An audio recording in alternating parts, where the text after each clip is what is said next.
Not recognize them, but a new powerhouse is emerging in Morrow County, and in North Bloomfield Township, fans will tell you this is the strongest Golden Knight team ever. They are led by explosive running back Max Lauer in a defense that has held off every opponent this year. Ranked number 4 in their region and undefeated, the Golden Knights are brimming with pride and confidence for the biggest game they've ever played. Standing in their path, an East Knox squad that has knocked off Northmoor 4 of the last 5 years. Led by quarterback Peyton Lester and a pack of skilled talent, they aim to once again ruin Northmoor's party and jump to the top of the KMAC. It's 5-1 East Knox invading the castle to take on undefeated 6-0 Northmoor. And that is coming your way next.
And all of Morrow County.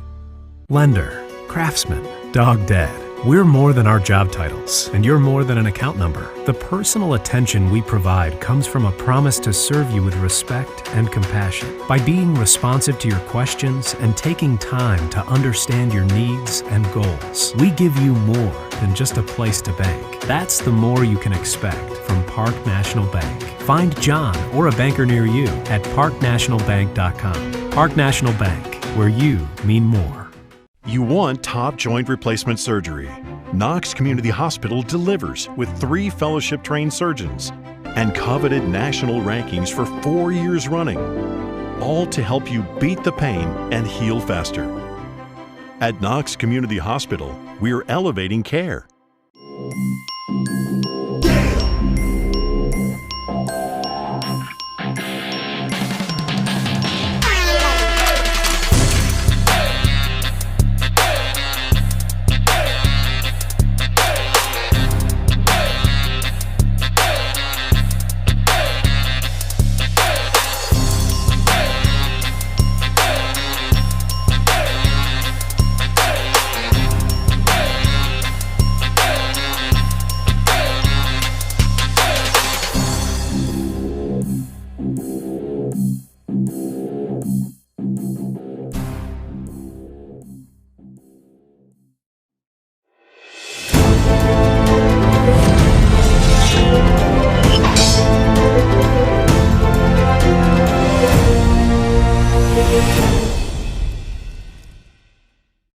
Battle for the KMAC Conference, 2 programs, 2 communities, all for 1 crown. Northmoor will host East Knox for one of the biggest games of the year. There are only 3 words left to say. Are you ready?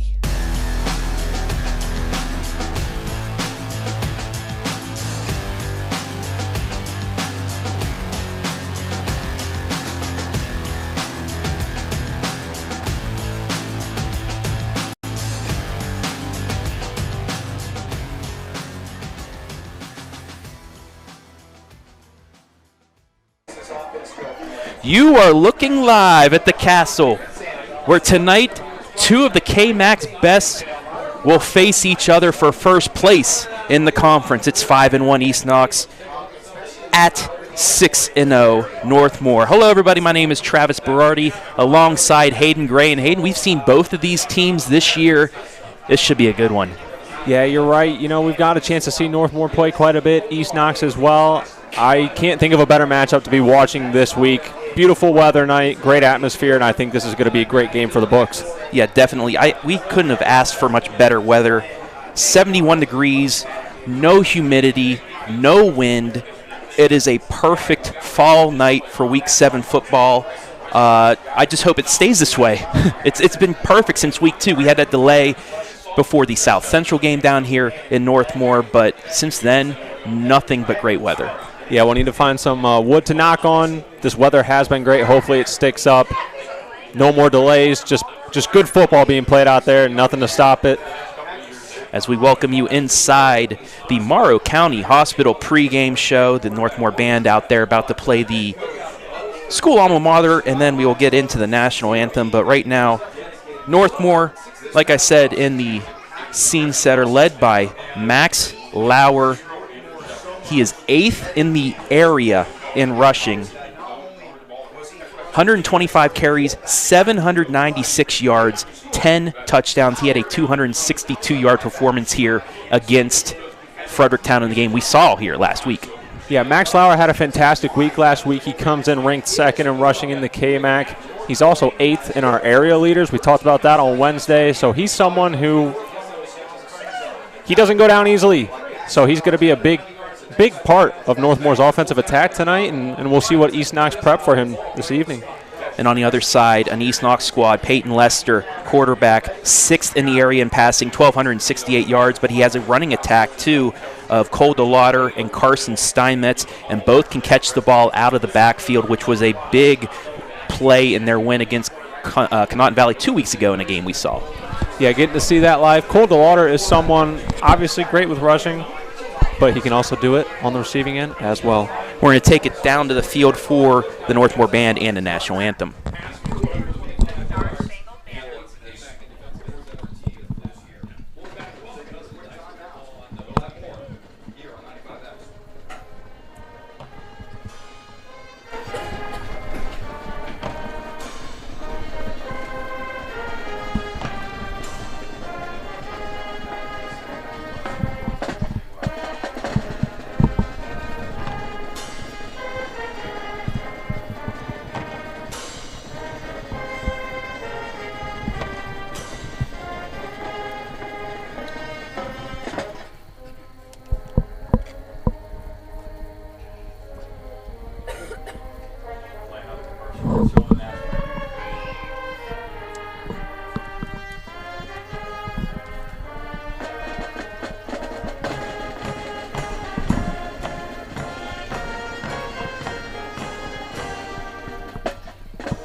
As usual, a very nice rendition of your national anthem by the Northmoor Band. And make sure at halftime to stay tuned for the halftime band show. We'll have both East Knox and Northmoor's band performances. But first, we got a first half of football to play between the two of the best teams. I wouldn't say the two best because you have a Highland squad that's been running over their conference opponents, but two of the best teams here in the KMAC. And what I think is the game of the week, the game so far in the area in the first 7 weeks. This is the only game where only one loss is between two teams. Everything else in the area, there's 2-3 losses between combined. This game is the game of the week in North Central Ohio. Yeah, you couldn't have said it better, Travis. I think this is one of the first games we've had on our coverage this year that really has some decisiveness to conference standings. As you mentioned, Highland is ranked at the top, but this is going to do a lot for the KMAC standings. Who's going to come out victorious tonight? So this is definitely the game to watch. And the Golden Knights have taken the field to another amazing crowd on both sides. And I do warn you folks, East Knox and their fans, their great fans, have brought those horns that you listen to in their home games. They are here away as well. So as they take the field, you will... There it is. There they are. We have two radio crews here from Mount Vernon.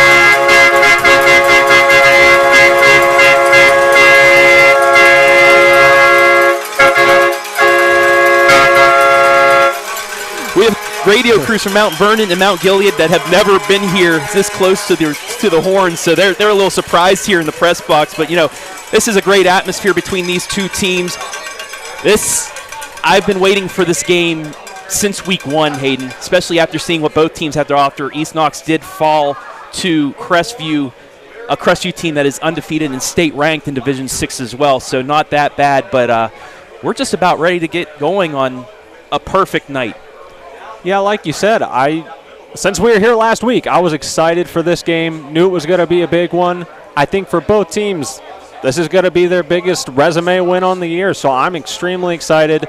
And as you mentioned with those horns, it wouldn't be an East Knox. The East Knox fans wouldn't be here if that horn was not here. So as you put it on the money, Travis, could not ask for a better atmosphere here this evening. Both these teams in the top 5 in their regions for playoff ratings. Northmoor number 5 in Region 23, Division 6, behind Afrocentric, just behind them, behind Fairland, West Jefferson, and Fort Fry. And then in Division 7, Region 27, the East Knox Bulldogs at 5-1. They are 4th. Just behind Bern Union, Newark Catholic, and a Shadyside squad that beat them in the regional quarterfinals last year. As we take a look now at our keys to the game, brought to you by Morrow County Hospital. First for East Knox, keep it balanced. They have a balanced passing and rushing attack from Lester, DeLauder, and Steinmetz. They just need to keep it balanced against this very good Northmoor defense. On the other side of things, Northmoor control the trenches. Max Lauer, a dominating running back. If they can control the trenches, get him out there into open space, they'll be able to run the clock. And speaking of running the clock, controlling the tempo. East Knox likes to go a little bit fast. Northmoor likes to go to their own pace. Whoever controls the pace will be right out there ahead, as we are just about ready to go. And Northmoor electing to receive for the second week in a row, and we know what happened last week. Trenton Ramos back there took it 90 yards to the house against Fredericktown, so we'll see what they can do. And I know you saw a stat where Northmoor good on the receiving end. Yeah, their special teams, they're averaging about 20 yards a return here, so we'll see if that can get them good starting field position. And we are underway as Max Lauer takes it at the 18, cuts back to the right. And what a stop. So East Knox, right off the bat, getting the crowd pumped up, getting the horns going, but that's a great stop. Northmoor usually starts around their 30-35. This time they will stop at their 21 as we take a look at the Golden Knight offense, brought to you by Morrow County Hospital, led by Marcus Cortez, Max Lauer, fullback, Andrew Armoros. He's a tight end. He'll block, but he will go out for those passes as well. He's a good pass catcher. And then Trenton Ramos, a couple touchdown catches last week alongside that kickoff return. And also look up front, Dustin Sanders, Gavin Whitehead, 6'8", 315, 6'1", 230. And this is a keeper and a fumble immediately. And East Knox jumps on it. So right off the bat, Cortez with the keeper gets it stripped out. And the Bulldogs with the first big play of this game as you take a look at the replay. And that's huge for East Knox. You want to talk about a momentum shift right away? Great field position for them right here. And it was now Peyton Lester and this East Knox offense quickly back out here to start things up. First play, turnover. This will be big tonight. Fakes the handoff. It's a quick screen left side, but it's dropped, incomplete. That'll bring up second down. We were talking to Cody Reese, the East Knox head coach, before this game, and one of his keys were don't turn over the ball. Yeah, talking to Coach earlier, he seemed very, very calm, collected, not too antsy. I think that's something that needs to echo to his players here. We just kicked off. Don't panic. Don't get too excited off this field position you have here, but take advantage of this situation. Just play your game. Second down and 10. Ball on the Northmoor 35. Cole DeLauder to the left of Peyton Lester. Man in motion. It's going to be a sweep to the left. That's Dylan Moreland. And he's going to get a few yards down to about the 30-yard line. So that'll bring up third down and 5. Good job by Northmoor staying disciplined here. Backs against the wall. Force them to a 3rd and 5 early. So third down and 5. Can Northmoor get a big stop here after the fumble, or can East Knox continue to get the momentum off of that? DeLauder to the left of Lester. 2 wide to the right, 1 to the left. And it's going to be to DeLauder, and he's going to get across the 25 down to the 24. It's going to be close. Let's see where they spot this ball here. And they're going to move the chains, so that will be a East Knox first down. Gain of 5, and they move the sticks. You know, that's a big call for the confidence of Cole DeLauder, trusting him on 3rd and 5 to go out and get those yards.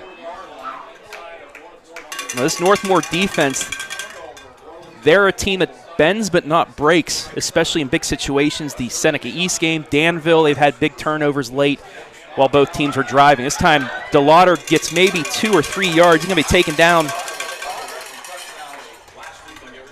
down by Griffin Halle. Correction, Naylor on the tackle. That'll bring up 2nd down and 7. Yeah, Cole DeLauder is someone we're definitely going to want to keep an eye on tonight. See how they utilize him. We've talked about it in pregame. He's a great rusher. He's also a great receiver. So in this situation here, trying to get into their own red zone, we'll see how they continue to utilize DeLauder. East Knox with the ball after forcing a fumble on the first play, and this is snap is fumbled. Lester, nowhere to go. He's going to be taken down in the backfield. Naylor gets him, but a big break for the Golden Knights off the fumbled snap as you take a look at the Hot Shot secret replay. Yeah, they're really making a stand down here. Backs against the wall again. They could fold, but they're choosing not to. They're fighting. We knew their defense was tough coming into the game. They are really proving themselves right now. 3rd down and 12 now after the 5-yard loss. Lester fakes the handoff. He's going to look the pass. Looks right side. He's going to hold it now, but he's going to be taken down once again. Nice job by Charles Naylor on the last 2 plays to make a big stop. As you take a look at the replay here. Yeah, you saw Naylor do his little dance at the end of that one. 2 huge plays in a row. Huge opportunity for Northmoor here to make up for the turnover.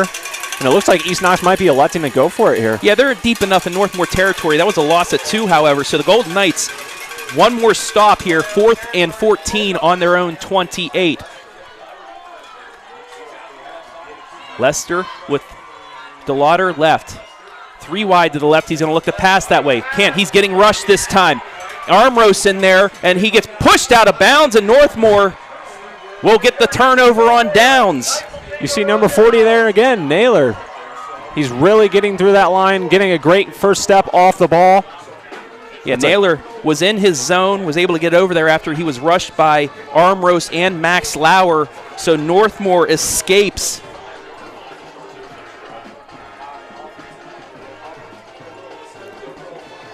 The turnover on downs. I'd like to welcome everybody watching on Facebook and YouTube live and free. I know former Bulldog Weston Mielik is watching tonight. Multi-sport athlete, stud linebacker, tight end, also a 1,000-point scorer for the Bulldog basketball team. Welcome to the OH.REPORT. Max Lauer gets his first carry of the night. It's 2 yards. It'll bring up 2nd down.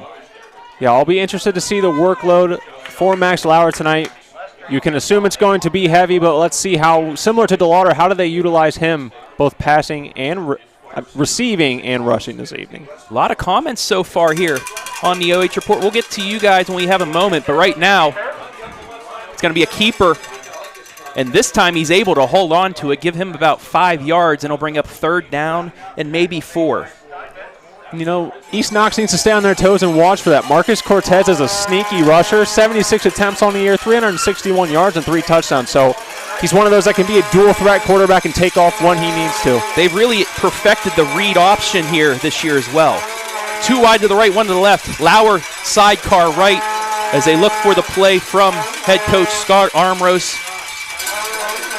Play clock at 10. They still have a lot of time here. Cortez takes the snap. He's going to hand it to Lauer. Lauer breaks 1 tackle, and he's going to work his way towards the 30. Still up, and he's going to get a first down. And that is the Max Lauer that we saw last week that was able to run over Fredericktown. And that's huge. Max Lauer does not shy away from contacts. Very similar to East Knox play call. Northmoor trusting their running back to go get that first down. Northmoor in a bit of a hurry up after their first down of the game. Lauer switches over to the left side now. 2 wide to the right, 1 to the left for Cortez. Coming up on 8 minutes left here, first quarter. Handoff Lauer. Gets a couple blocks, works his way to the 40-yard line.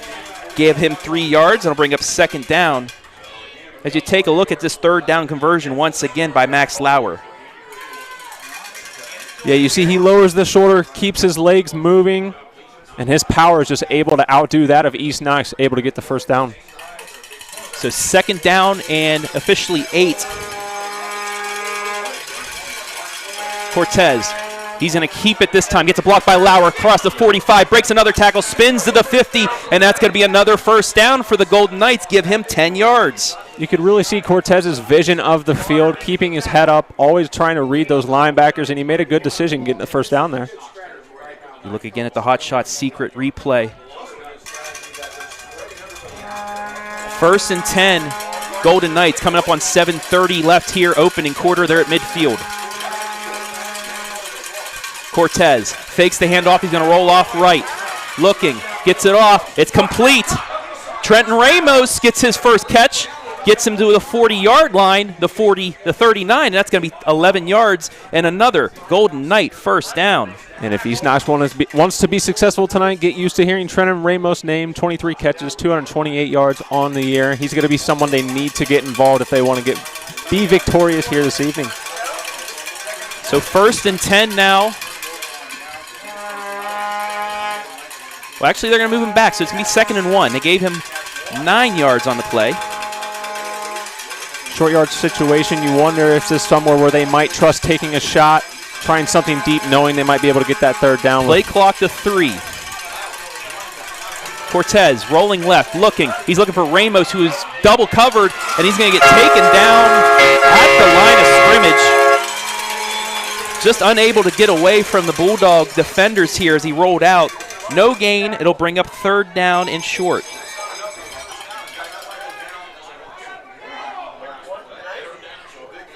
So 3rd down and 1 here for the Golden Knights at the East Knox 41-yard line. You got to think they're going to hand this one off to Max Lauer. Yeah, just based off where he's lining up, we'll see if we'll get Lauer getting a handoff here. And it is the Lauer, and he will get the first down and more across the 35. He's still up, gets down to the 31, and that is enough for a Northmoor first down. Gain of 9 officially for him. Lauer again, after he breaks through that first initial line, you do not see him shying away from the contact of the linebackers, lowering his shoulder, able to get through. 4 carries, 19 yards for Lauer as the Golden Knights got 1st and 10. This time handoff to Lauer, and he's stopped in the backfield. Caden Sloan was there to meet him. And that's something that's going to be important for East Knox. How do they handle the trenches? The often not talked about groups, offense and defensive linemen. It's going to be a big part of this game tonight, and they slowed Max Lauer down on that play. So Northmore behind his sticks for the first time in this drive. It's going to be 2nd down and 11 from the Bulldog 34. 3 wide to the right now. Lauer sidecar to the right. So look to see if Cortez maybe rolls out here or if they give it back, and he is going to roll out to the right looking. He has time, and he's going to hold it. He's going to keep it. Jukes one defender and gets down to about the 31, so he will get the yardage back. And this will bring up 3rd down and 9, so give him 2 yards on the carry.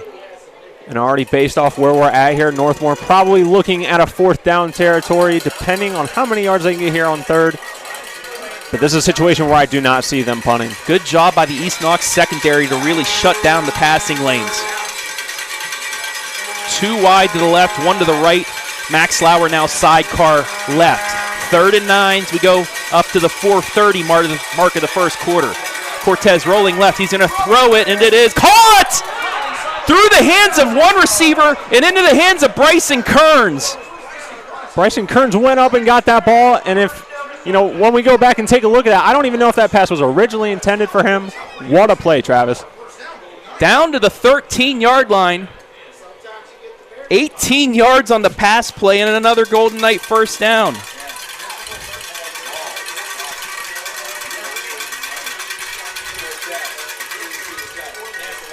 Hands off Lauer, right side. Breaks a tackle at the 5. He's working his way down towards the end zone. Does he work it? He does! Touchdown, Golden Knights! Max Lauer worked his way through multiple defenders, and this is like last week, Braden.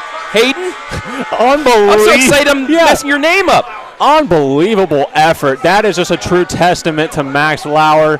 Fighting through, not giving up, refusing to not get an end zone on that play.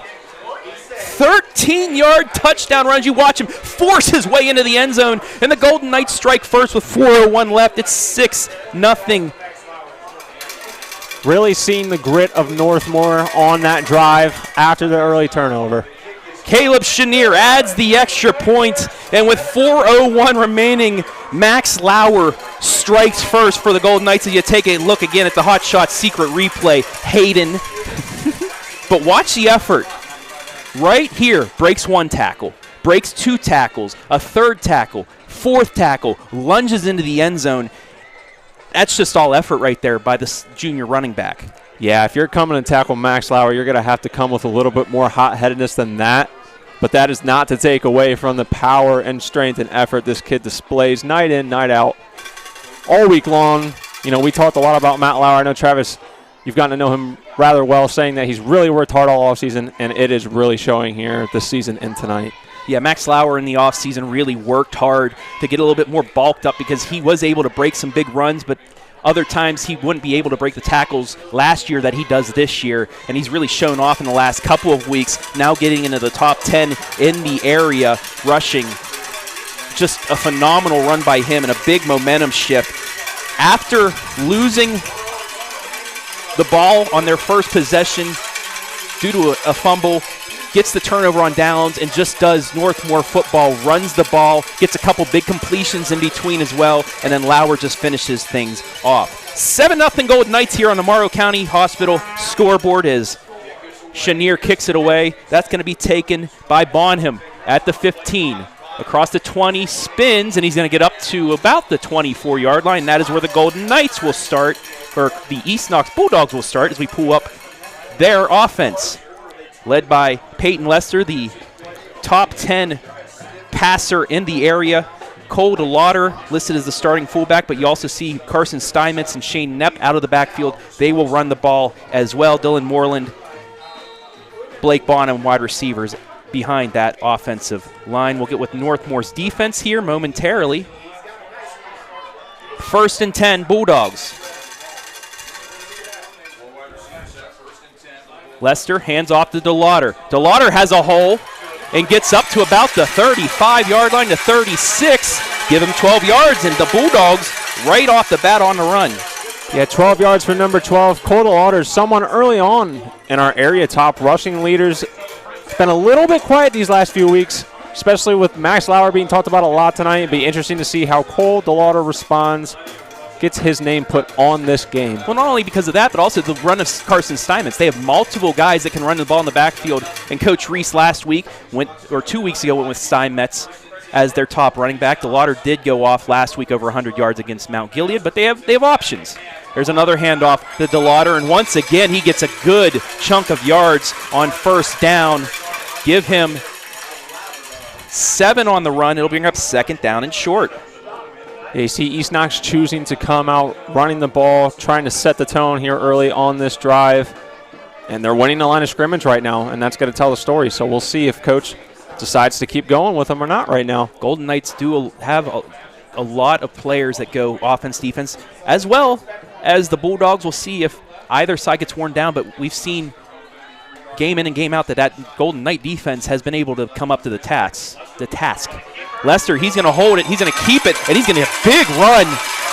First down. The Bulldogs looking to answer right back.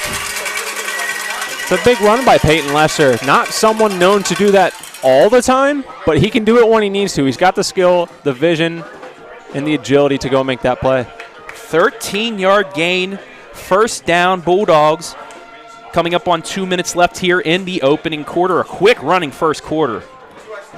Yeah, certainly. It's hard to believe we're already down to 2 minutes. We'll see if East Knox feels any need to go score before or if they take their time. 1st and 10 Bulldogs is going to be a pass quick to DeLauder, and this time that's eaten right up. Marcus Cortez, the quarterback there, to really stuff that up, and that's going to be a loss of 1.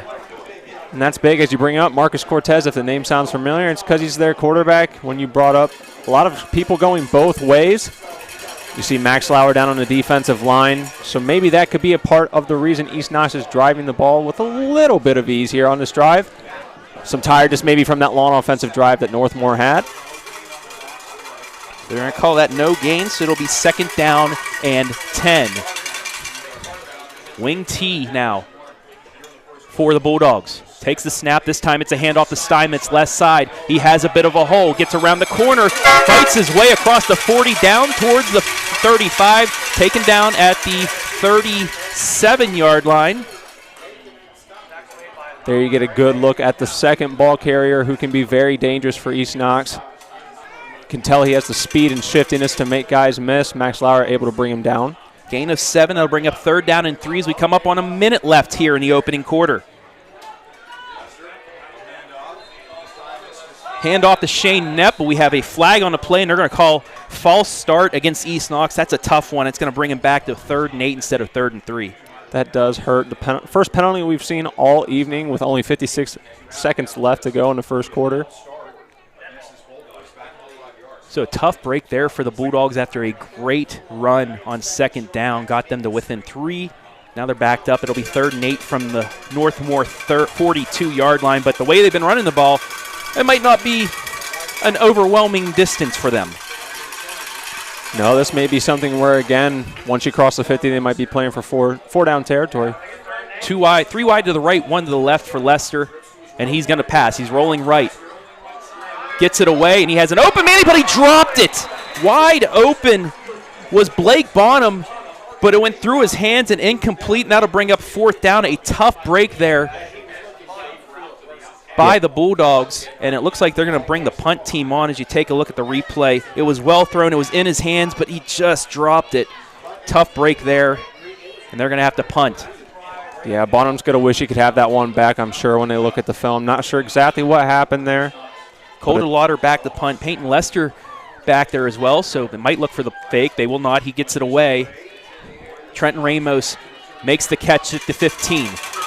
Jukes a little bit, gets up to the 20, about the 21-yard line, and that is where the Golden Knights will take over. 1st down and 10 as we pull up the defensive lineup for the Bulldogs.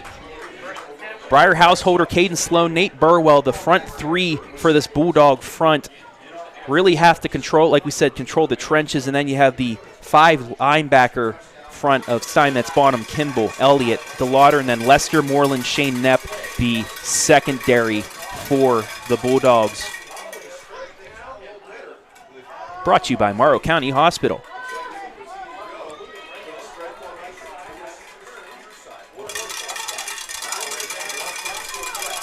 It's going to be a handoff. Lauer goes right side, gets a couple blocks, jukes, and he gets positive yardage once again. Give him 4. He'll bring up 2nd down as we go under 20 seconds. Northmoor doesn't have to run another play if they don't want to.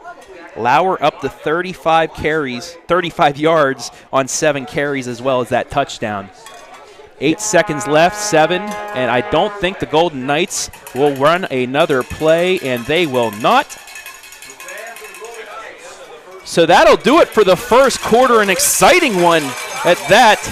Northmoor leading East Knox 7-0. We're going to take a break and be back with the second quarter right here, live and free on the OH Report.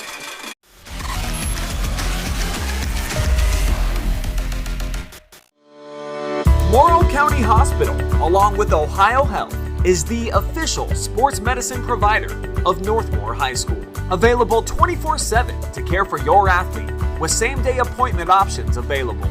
We keep your athletes healthy and in the game. Morrow County Hospital and Ohio Health are proud to partner with Northmoor High School to provide a healthier community, serving teams, parents, and all of Morrow County. You want top joint replacement surgery. Knox Community Hospital delivers with 3 fellowship-trained surgeons and coveted national rankings for 4 years running, all to help you beat the pain and heal faster. At Knox Community Hospital, we're elevating care.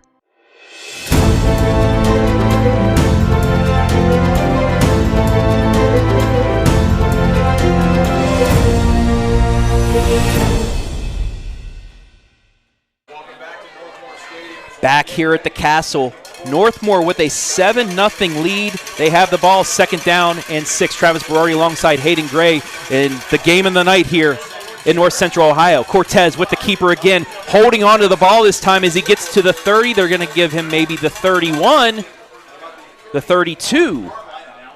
It's a good job. 8 yards, a first down. Sorry, Hayden, go ahead. You're fine. That's a good job by Cortez to hold on to that ball. After the early turnover, I'm sure that is something he's repeating over in his head. Ball security, take care of that ball, no more turnovers. Golden Knights with 67 yards rushing so far. 59 in that first quarter.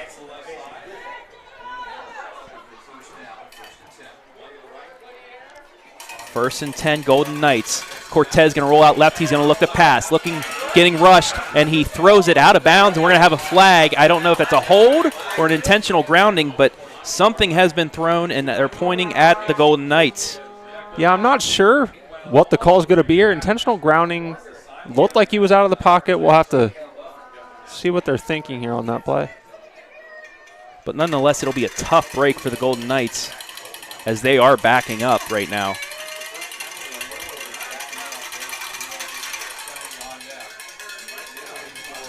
While we have a second while they straighten things out, let's get some shout-outs on our Facebook and YouTube. Bobby Joe Hadberg, go Dogs. Heather Peck, go Dogs. Sandy Martin, go Dogs.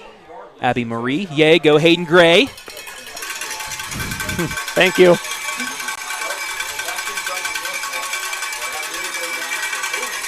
We're going to get a holding call on Northmor, so that's going to back them up a lot. 10 yards from the flag, and the flag was pulled about 15 yards back. So first and 28, an 18-yard penalty for the Golden Knights. Second and long. Lauer gets the handoff left side, gets up maybe to the 15-yard line. Gain of 3. That'll bring up second down and Mansfield here for the Golden Knights. Yeah, Northmore hasn't been handed their easy share of field position offensively. Able to put together a great drive, obviously, to get that 7 early on in the first quarter. They'll have to have another one here again if they want to get another touchdown up. Second down and 25 from the 15 now. Cortez, design keeper across the 15 and gets jumped out of bounds at, we'll see where he's marked out.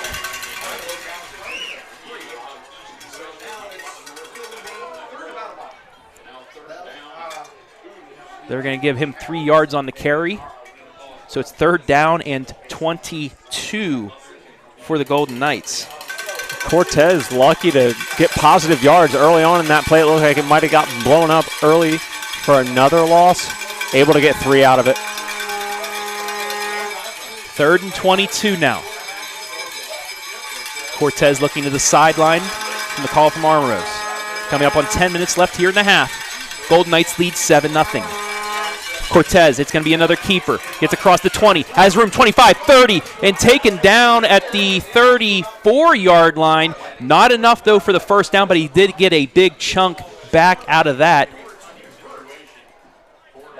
Yeah, that run's at least going to help the situation here for Northmoor. Not ideal, but still better than having to punt deep in your own territory. Gain of 14, he needed 22. Golden Knights will have to punt this away.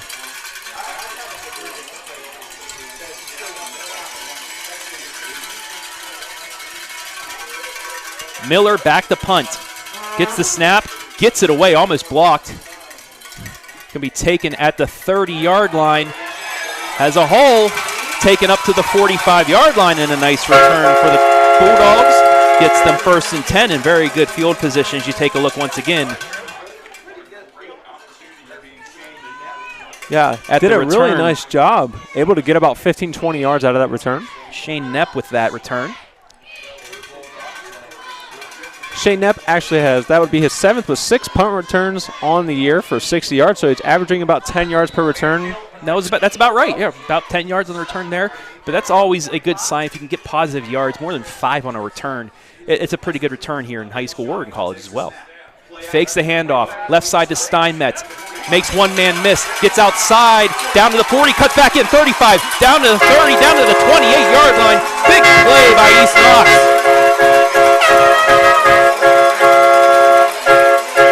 Yeah, Yeah, great ball by Peyton Lesher to Steinmetz, one of their top wide receivers. It sees Max Lauer all the way from the defensive line coming to save that play. Making moves, looking like he could have gone all the way on that play. 27 yards on the play. Fumble ball on the snap, but they're going to hold up 2 fingers. That'll be recovered by the Bulldogs. Almost a tough break there. Yeah, that's a great job for them to immediately get on that ball. Peyton Lester is someone not used to turning the ball over a lot. He has 0 interceptions on the year, and they certainly don't want to give it up in this field position, down 7-0 with 8 minutes to go. We take a look at the replay of that big first down conversion. 2nd down and 11 now on the loss of 1. 2nd and 11. Lester almost over his head. He's going to keep it this time.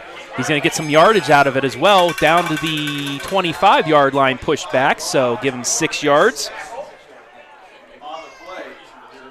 Yeah, bring up 3rd down. Good job by Lester to avoid another scary situation there. High snap, he handled it well, was still able to get positive yardage on the play. After the losses he had earlier, 5 carries, 14 yards for Lester. It's 3rd down and 6 as we come up on 7:30 left here in the half. A couple more shout-outs real quick on Facebook. Melissa Rattle, go Knights, go Northmore Band. Diane Eichhorn, go Knights. Teresa Murphy, go Knights.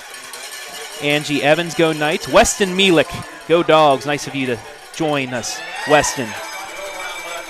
Sweep down the left side, but it's not going to be enough for the 1st down. Shane Knapp on the sweep to the left gets only 3 yards out of it. So it'll bring up the 4th down. And, you know, that's not a terrible play call by East Knox right there. You knew they were probably looking at a 4-down territory. Looked like he had an army of blockers out in front of him, but Northmoor was able to penetrate through and stop him here. 4th down and 4. Ball on the Northmoor 23. Empty set here for Lester. Back to pass, has time. He's going to keep it. Throws it this time. It is caught. Steinmetz down the sideline, jumped out of bounds, but it's enough for East Knox. 1st down. And that's huge.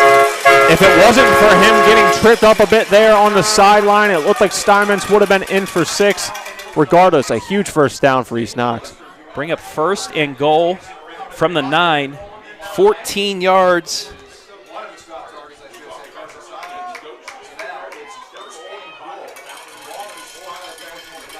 First and goal, handoff. That's Knapp. And he's going to get maybe a yard or 2. Gets him 2. Will be 2nd and goal from the 7.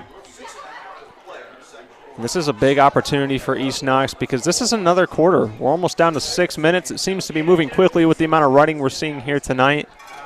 So East Knox needs to be knocking on the door here, needs to be looking to bust in for 6. Yeah, they're playing at Northmoor's pace right now, slowing it down, taking time off the clock. Up 7-0, handoff to Lauder, up the middle, and he's going to get inside the 5, down to the 3, give him 4 yards. It's 3rd and goal.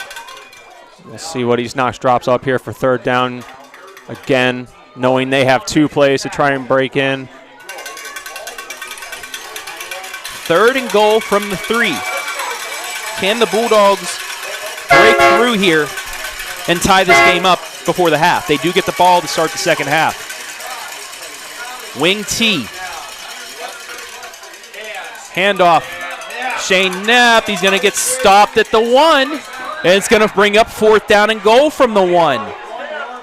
It's a great job by the Northmoor defense, standing tall, defending their turf. You see 4 defenders driving, working together, chopping their feet, running him back, not letting him get into the end zone. 4th down and goal from the 1. Bulldogs looking to tie this thing up. So we get to about 5 minutes remaining, but the Golden Knights are going to try and get a timeout here, and they will. Timeout, Golden Knights. 4:59 left in the half. That'll be the first timeout taken by either side here. I think that's a smart timeout. Both teams, it's the biggest play of the game thus far. Great opportunity to get a little bit of water in you and see what's going to happen on this. Well, this is a big play. If Northmoor can get the stop, momentum completely on their side. If East Knox can get the score, even things up, gets back to, an even keel ball game because Northmoor's pretty much controlled this game until this drive by the Bulldogs. Speaking of Bulldogs, let's go back to our comments. Angie Evans, go Knights. Weston Mielek, go Dogs. Bonnie Young, go Knights, go. Jack Kegley, come on Knights. Mark Mavis Morton, let's go Bulldogs. Mielek once again. Carson looking like his older brother. He does. Elizabeth Pozderick, go Bulldogs. Sean Hoffer, once a Knight, always a Knight, go Knights. Jeremy Butcher, shout out from Newark. Thank you for watching. Tanner Slusher, let's go Northmore. Bonnie Young, go D. Tara Sham, let's go Knights. Kobe Landon, let's go Bo Landon. And Derek Crawford, go Dogs. Karen Byers, go Bulldogs. Handoff up the middle. Did he get it? Did he get it? He didn't get it! Northmore with the stop! Unbelievable! Golden Knights get the stop. As you take a look at the replay, stuffed Knepp at the line, pushed him back, and that was led by Garrett Corwin and company. CJ Stoney running out of there. Golden Knights with the stop at the goal line. Great job by Corwin, exploding through, refusing to let go, driving his legs. And Travis, Northmoor not strangers to 4th and 1 stands. I believe they had an incredible one against Seneca East. First week they did. With time running out, Seneca East had a chance to win it. Now, Golden Knights need a positive play here. They don't want to take a sack or a loss for a safety. It's going to be a handoff to Lauer. Lauer gets enough yardage out to the 5, so that gives them some room. Gain of 4. Bring up 2nd down and 6. Yeah, Lauer, good job giving them enough room to breathe, but not enough room to get comfortable yet. Still going to be a heavy battle, but good job getting 4 yards there. A little bit more room to operate. 2nd down and about 6. Sweep this time to Lauer. Has a lot of room across the 5 to 10, up to about the 13 to the 14-yard line. But we have a flag on the play. It might be a hold. It was outside of the end zone, though. Yeah, on those toss, sweep type design plays, it's tricky for those offensive linemen with that hand placement to get that block that you're looking for. They're going to look for that hold every time. So they're going to move them back half the distance to the goal, so it's only a 2-yard penalty. But nonetheless, it negates the big gain by Max Lauer in that first down.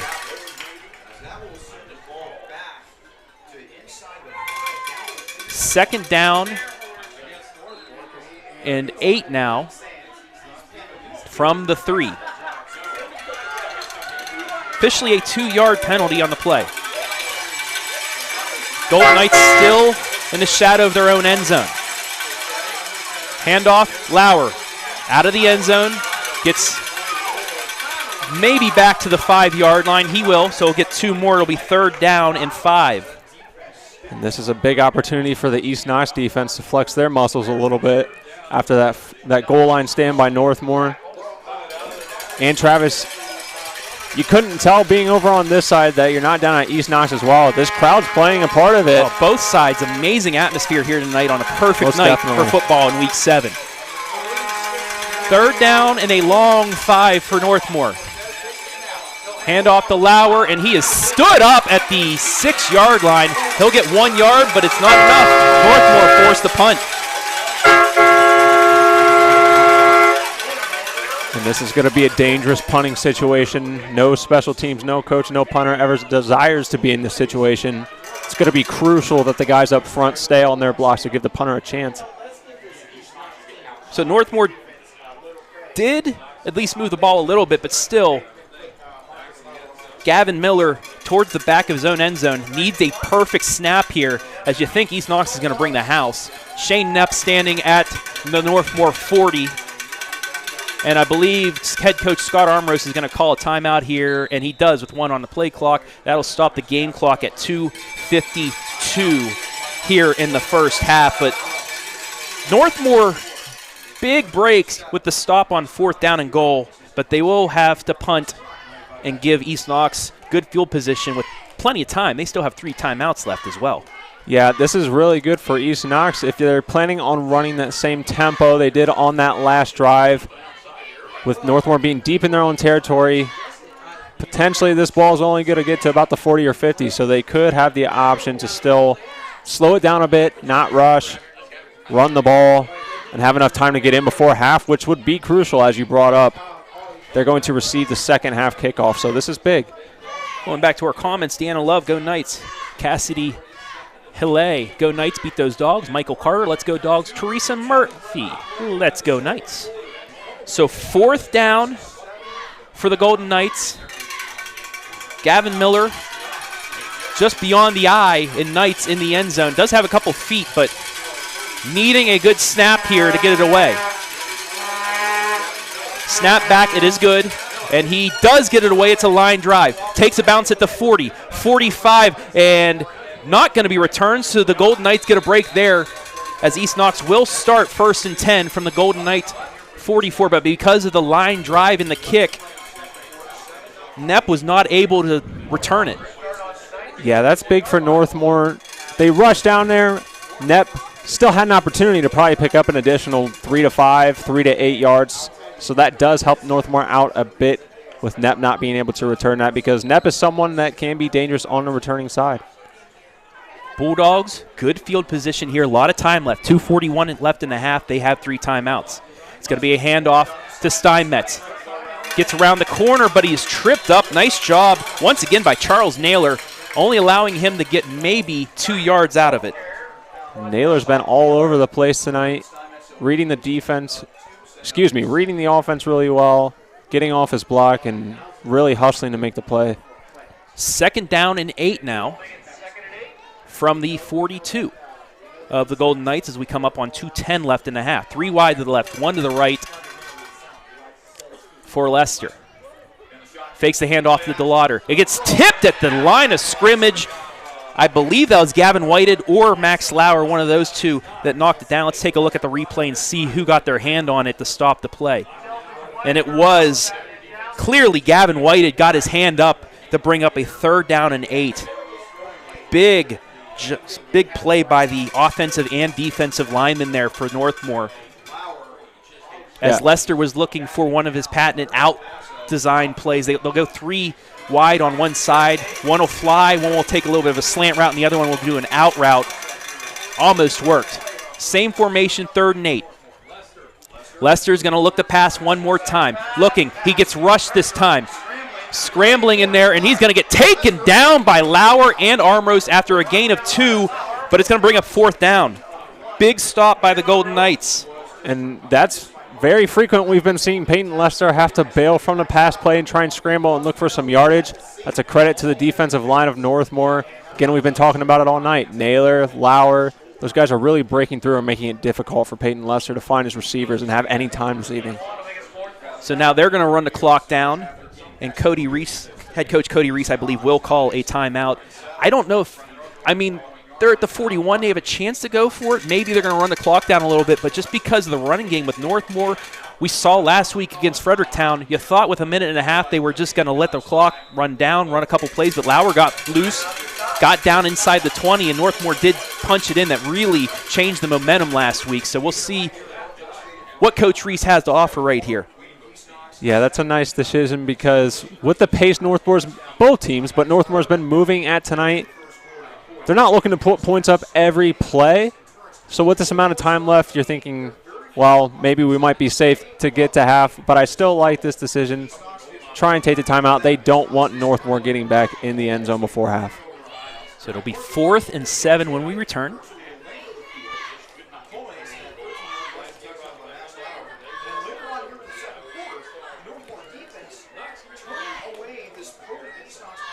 Golden Knights defense doing a good job, especially after the goal line stand. Thought they'd maybe be a little bit tired, but no, they're still applying the pressure and forcing this 4th down. Bulldogs will go for it. 4th and 7 from the 41. Big play here before the half with 1:13 remaining.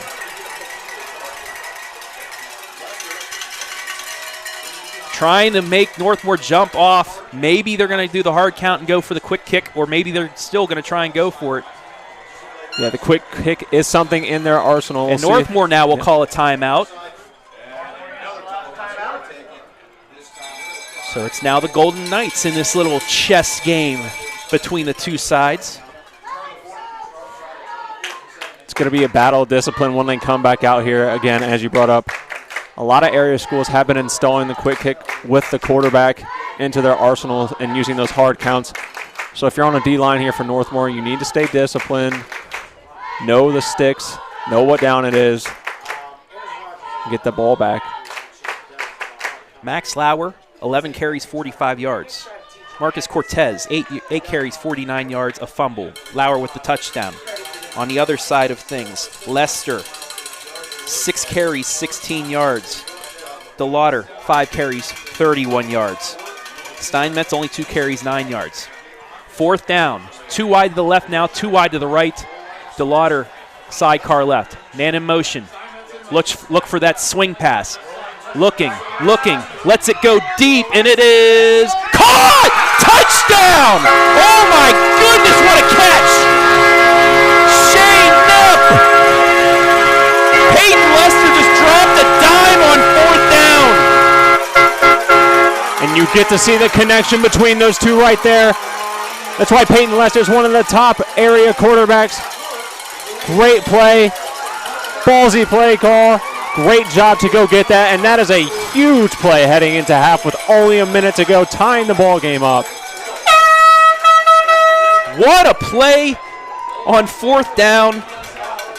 Breaking through, just having enough distance beyond the 2 defenders from Northmoor. Snap down, kick is up, and we are tied with 1:02 left. And we take another look at that play.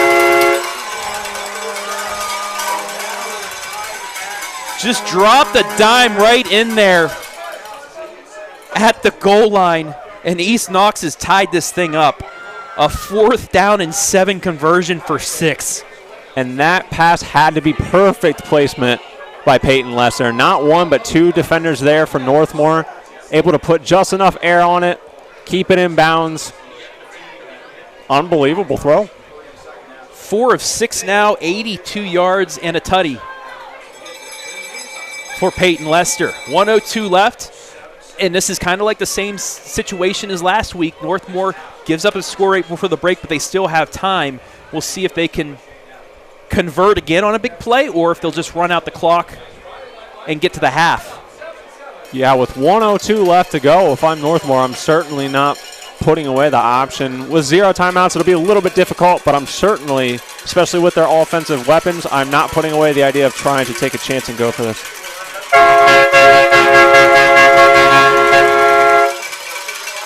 Jensen gets it away to be taken by Lauer at the 15, across the 20, 25. Jukes gets to the 30, still up, 35, gets up to the 38-yard line. Nice return, 56 seconds left. Northmoor, no timeouts, however. That's where they will start, but a good return by Max Lauer as once again East Knox kicks it away from Ramos. Yeah, special teams almost all the way up to the 40 on that return. That can be a difference maker in whether Northmoor is able to get into scoring position before the half hits. 4 wide, no one in the backfield with Cortez. He's in the shotgun. Northmoor looking to go into the air. Cortez takes snap. Nope, it's going to be a keeper. Gets across the 40, and that's where he will stood up. They're going to give him the 41. Cortez looking like he wants to get up quick. It looks like Coach Armros and Northmoor wants to try and get some points on the board before half if they can. 34 seconds left. It's 2nd down and 7 for the Golden Knights. Cortez gets a snap back. Quick throw. That's going to be caught and out of bounds at the 50. Griffin Workman give him 10, and that's a 1st down for the Golden Knights. Great job by Workman, knowing where he was on the field, getting out of bounds, ensuring that they have enough time to continue this push towards the end zone. 1st and 10 from the Northmoor 49-yard line, 26 seconds left. 2 wide left, 2 wide to the right. Cortez alone in the shotgun. Takes the snap, has some time, fakes it. He's going to go down, pump fakes it, and it's in and out of the hands, incomplete. Almost picked. Shane Knapp almost came up with the huge interception as we take a look at the replay. Just out of his hands, though, as he knocks it down. He had it for a second, but momentum knocked the ball out. Intended for Max Lauer there. Just barely not able to hold on to it. Would have been a big shift going into half. Cortez this time is going to keep it across the 45. Breaks the tackle, 40. He's carrying guys down to the 35-yard line. Give him 16 yards. Clock will stop while they move the chains. With 13 seconds left and that clock stopping on the first down, they have enough time. And he spikes the ball with 12 seconds left. Golden Knights still moving. They still need about 15 yards to get into Chenier's range. But if they can get a couple outs, get out of bounds, I think they have 2 more plays before they could even try the field goal. So if you get 15 yards out of 2 plays, you might have a chance here. 2 wide to the right, 1 to the left for Northmor. Lauer, sidecar left. Cortez looking, throws, and it is caught. Inbounds though, 4 seconds. And that should do it. Nope, they called it incomplete. They called it incomplete, so. That actually worked out in Northmore's favor. Yeah, that would have run the clock out if it would have been caught inside, but instead it falls out of the hands of the receiver. And now Cortez has a chance to heave it 35 yards into the end zone. Don't put this beyond Marcus Cortez. I know he doesn't pass a lot, but it's something in his arsenal. 3 wide to the right, 2 to the left. Let's see if he gets enough time. He does have time. Throws it deep. Looking for a man, and it is tipped and complete. And that'll do it for the half. What a first half by both sides. Your score at the break, 7-all here in the game of the week. We will take a break and be back with the halftime band show. You're watching high school football live and free on the OH Report.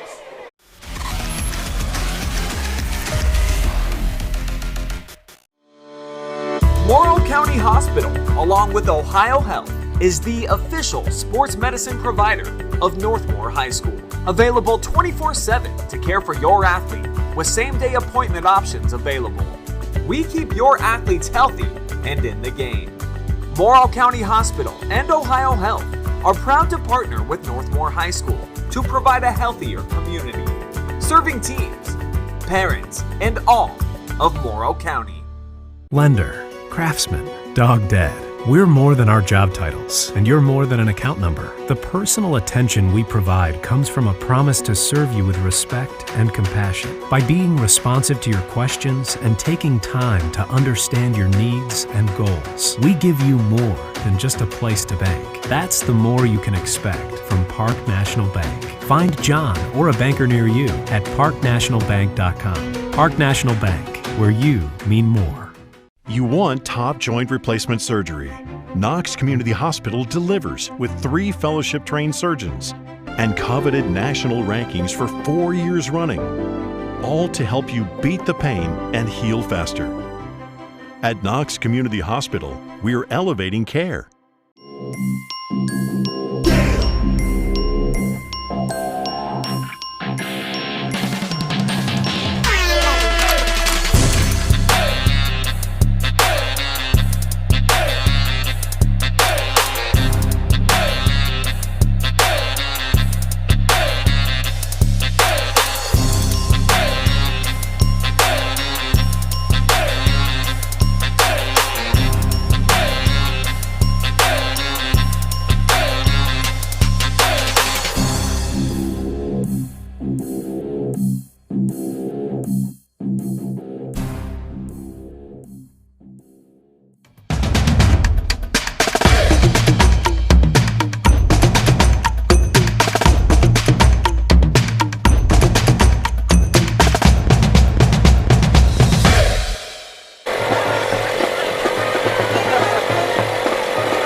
song for this evening, The Sound of Silence by the American music duo Simon and Garfunkel. The original acoustic version of the song was a commercial failure and led to the duo's disbanding. However, in 1965, the song began to gain popularity. This led the song's producer to remix the track. The remix version of the song hit #1 on the Billboard Hot 100, leading the duo to reunite. She just replaced it. I'm afraid it's gonna burn up again.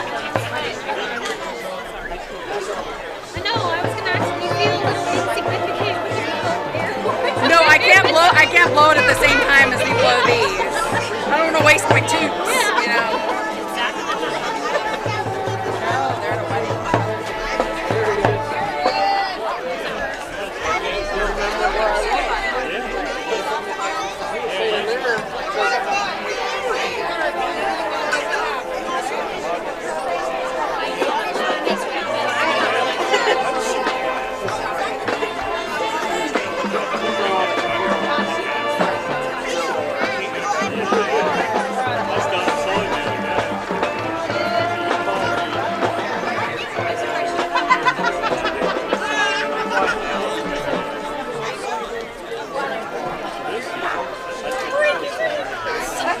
He said he heard.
Thank you for telling me. Okay, someone just told me to. I just took my foot, and I'm like, I don't know why it's going down.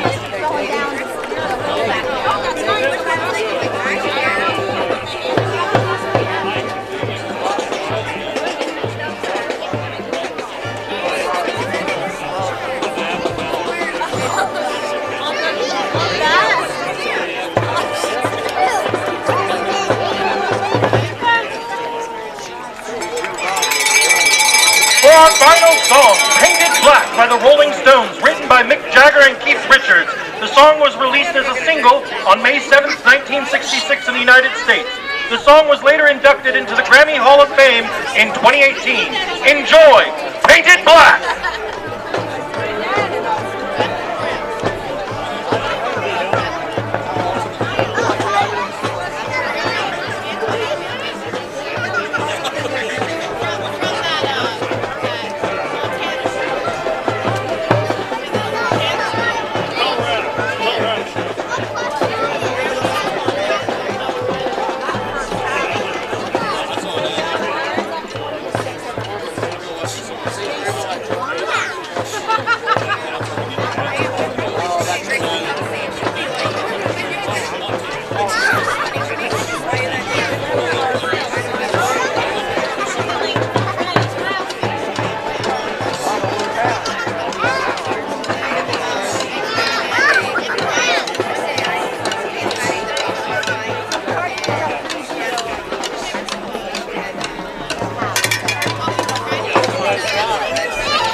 enjoyed our show. Thank you to all the parents, teachers, administration, and community members that have made this night possible. And remember, go Bulldogs!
Welcome to Northmor Pregame halftime show. We begin our show tonight with a song from the Doobie Brothers album, The Captain and Me. It was written and sung by original Maine singer-songwriter Tom Johnston. The song reached number 15 on the Billboard 100. And while there is a real China Grove section, Johnston's lyrics about the community are fictional. Enjoy our arrangement of China Grove.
My schedule.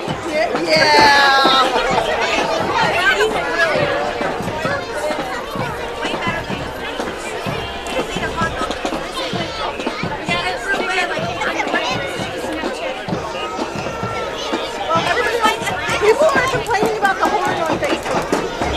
On the video. Yeah. When that just said me too. When that just said keep up the good work, enough with the train horn, it's ridiculous coming through the audio on the video. Who said that? Sean, must be one of them. Hey, the people are pissed about the horn.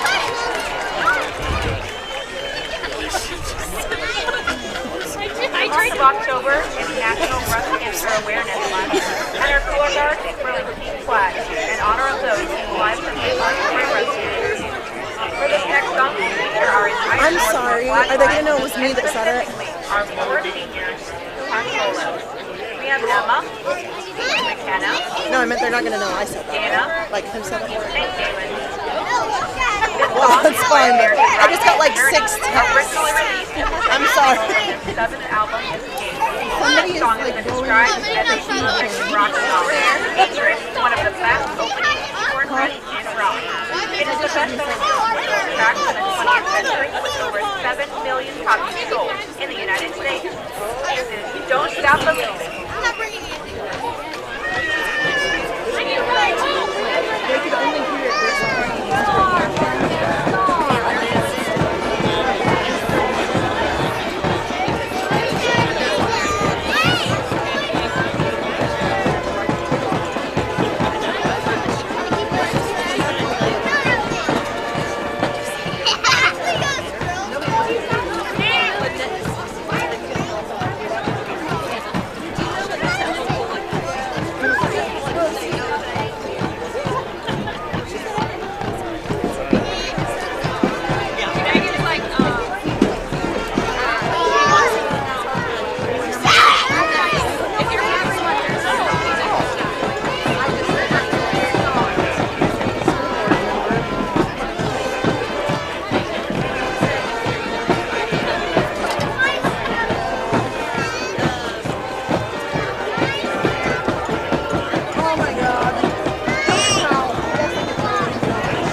is from the same album as our first selection, Red and Rose by the Doobie Brothers. This is a song that peaked at number 8 on the Billboard 100. Again, we'll mark the drill that is in continuous lines as we train, and then keep an eye out on our trombone section during the drum break as they lead the band into the line. This is the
don't give a damn what they say about the horns. Keep blowing it.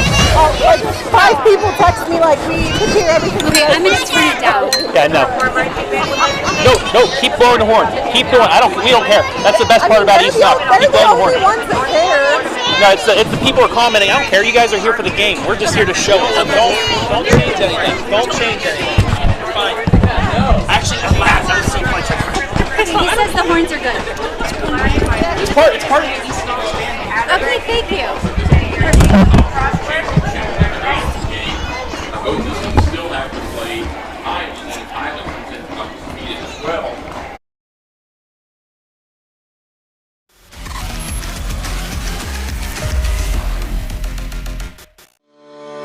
Morrow County Hospital, along with Ohio Health, is the official sports medicine provider of Northmoor High School. Available 24/7 to care for your athlete with same-day appointment options available.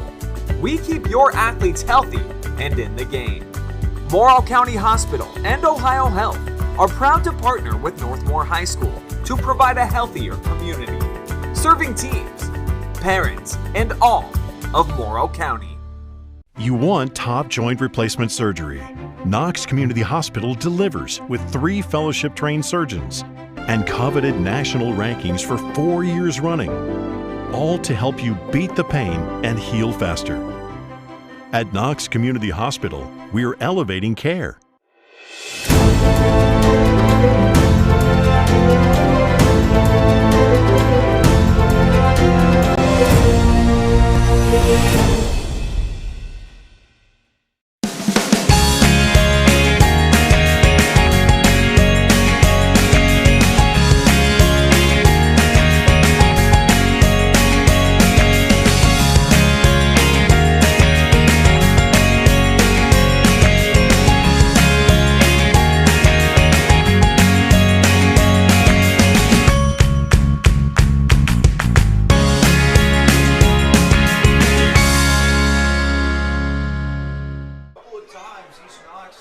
shout out to everybody giving their pictures for that cool slideshow. Both sides, both fan bases, some of the best here in the area. As we are back here at halftime in a 7-7 contest in this battle for first place in the KMAC. Travis Berardi alongside Hayden Gray. And Hayden, let's get right to the first half stats. It's hilarious. This game's so even that the yardage is even at 150 apiece. Yeah, both teams 150 total yards. Pass yards have gone to East Knox with 82. You see Northmoor with just 37. Rush yards leaning more in Northmoor's favor at 113, 68 for East Knox. First downs 5-2. It was a slow-moving first half as Northmoor just running the ball constantly, 113 rushing yards. Yeah, only one turnover, 3 penalties so far here tonight. So that clock has been moving a little quick. Bulldogs will get the kick here to start the second half. And what do you want to see from the Bulldogs here to start the third quarter? Well, I think they need to keep their foot on the gas pedal. We need to see, I would like to see a little bit more tempo maybe. Moving a little bit quicker, trying to get down there and score on this opening drive. That would be huge for them. So we're waiting for the clock to strike 0. East Knox bringing not only the cowbell, but as you folks have heard throughout this game, their air horn. It's one of the mantras of this East Knox fan base. It's allowed because they do it only after the play ends. Maybe a little loud for everybody back there, but I mean, we don't mind it. It's what makes East Knox fans, one of the best fan bases here in the area. Nonetheless, we'll see if they can use it a lot here in the second half, or if the Golden Knights can finally break through. There they are. And we are underway in the second half. Ball taken at the 5, and he falls! Oh, my! And that is not what you want to see if you're an East Knox fan. Blake Bonham going back to receive that, and he falls on his own. So East Knox, a tough break for them. They'll start at their 5-yard line. This is another situation tonight where the field position to start a drive might dictate a little bit of that offensive play call. You don't want to take a risk here at getting a sack for a safety. Matt Lauer does have a safety on the year. Max Lauer, yeah, he does. This is a spot that Northmoor loves to have offenses in, so we'll see what East Knox can do out of it. Lester takes the snap. It's going to be a hand up the middle, and not a lot there. Maybe a yard by Cole DeLauder. And they are going to give him a yard. They'll bring up second down and 9. DeLauder, 5 carries, 31 yards in the first half. Yeah, 150 yards each. That's crazy. And most of them coming on that 41-yard touchdown pass right before the break from Lester to Knepp. Second down. They actually gave him 2 on the carry, so it's 2nd and 8. Lester. It's going to be a pitch right side. DeLauder gets the corner, dives ahead to about the 11-yard line. It'll bring up 3rd down and 4. Big 3rd down for East Knox, backed up here against the Northmoor student section in the back of the end zone, just like they were here last week, showing out again tonight. Going to try and make some noise, fuel those Golden Knights here on the big 3rd down to open the second half. 3rd down and 5 for East Knox. Lester with the hard count. Doesn't get Northmoor the jump. They're going to change things up now. 6 seconds on the play clock. 5, down to 4, 3. He has time to get it off, and he does right at 0. It's going to be a keeper, and he's going to be taken down in the backfield. No gain on the play, and the Golden Knights come up with a big stop on this first possession of the second half. That's exactly what the Golden Knights needed after the end of the half not going their way. Yeah, big stop there. You see numbers 22, C.J. Stoney on the play. Naylor also in on that tackle. Again, a name you've heard a lot tonight. Big stop for the Northmoor Golden Knights defense. And the punt is almost blocked. Takes an East Knox bounce, however, and it will be downed at the 47-yard line. So a good break there by East Knox after the punt. Not so good out of the end zone as we take a look at the Hot Shot Secret replay. And it was deflected. I believe that was Ramos in there on the block. I saw it two. Maybe it was Stoney, actually, who's been all around this field tonight. Yeah, a couple of tough breaks for East Knox special teams. Rough going on the kick return. That punt did turn out a bit better than it looked initially, but still, gotta give the Golden Knights some good opening field position on their first drive. Player spotlight on Max Lauer going into this one. 10 touchdowns through week 6, 796 yards, 8 in the area in rushing. They'll need him to really take over, and he takes the handoff. Breaks a hole, 40, 35, 30, gets another block by his receiver down to the 25, carries another guy down to the 22. And they're going to be a flag at the 30-yard line. Had enough for the first down, though, but after that. Huge run by Max Lauer. The way Northmoor is walking back, looks like it might be a hold. And they're going to bring them back. It's going to be, I believe, a block in the back. Nonetheless, they're going to give 4 yards. They got 5 yards for Lauer. So after the hold, it'll be first down and 5. And that's one you wish you could have back. It hurts, but it's not going to be devastating for Northmoor. We'll see how they bounce back right here. So instead of being down at the 20, they get 5 yards out of the play. They're back at the 41. Cortez, keeper across at 35, 30. Gets a block, cuts back left, blocks into his own blocker, cuts to the right, the 10 to 5, he's gone! Touchdown, Northmoor! Marcus Cortez from 41 yards out, weaving in and out, goes off a couple blockers, and still finds pay dirt. 41 yards, and Northmoor gets the lead right back. Well, welcome to the second half, Mr. Cortez. You saw the speed, the agility. Great field vision by Marcus Cortez. They've been calling that design quarterback run a lot this evening, and I can see why. It's working out. Chenier ready for the extra point. Snap down, kick is away, and it is good, but there is a flag. I believe East Knox jumped off sides. We'll see if Northmoor, who likes to go for it when they're closer, will do it. They sure do.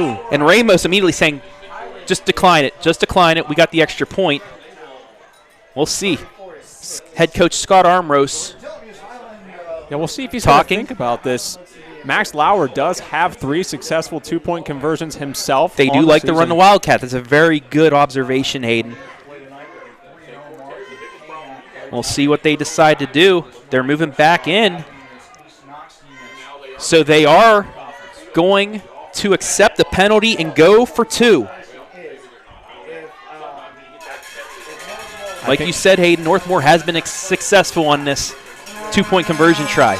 I think it's games like these where these kind of play calls define who's going to win. You do see Lauer lining up in the Wildcat. This could be a big conversion for the Golden Knights if they can score.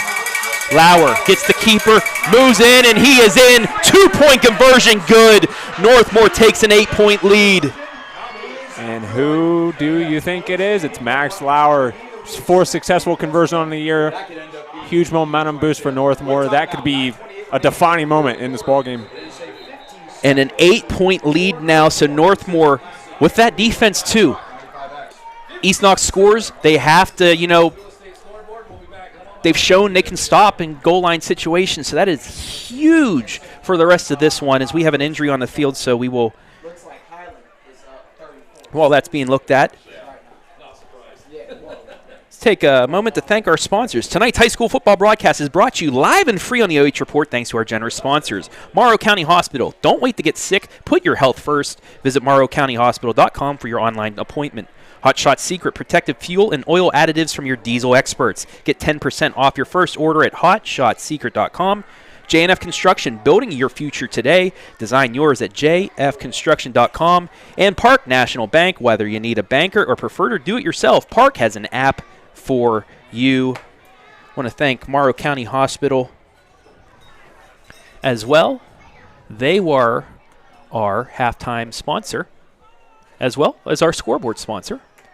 And make sure to stick around for the J&F Construction MVP after this one, as it looks like that is Nathan Burwell, D lineman. Hopefully it's just a little stinger.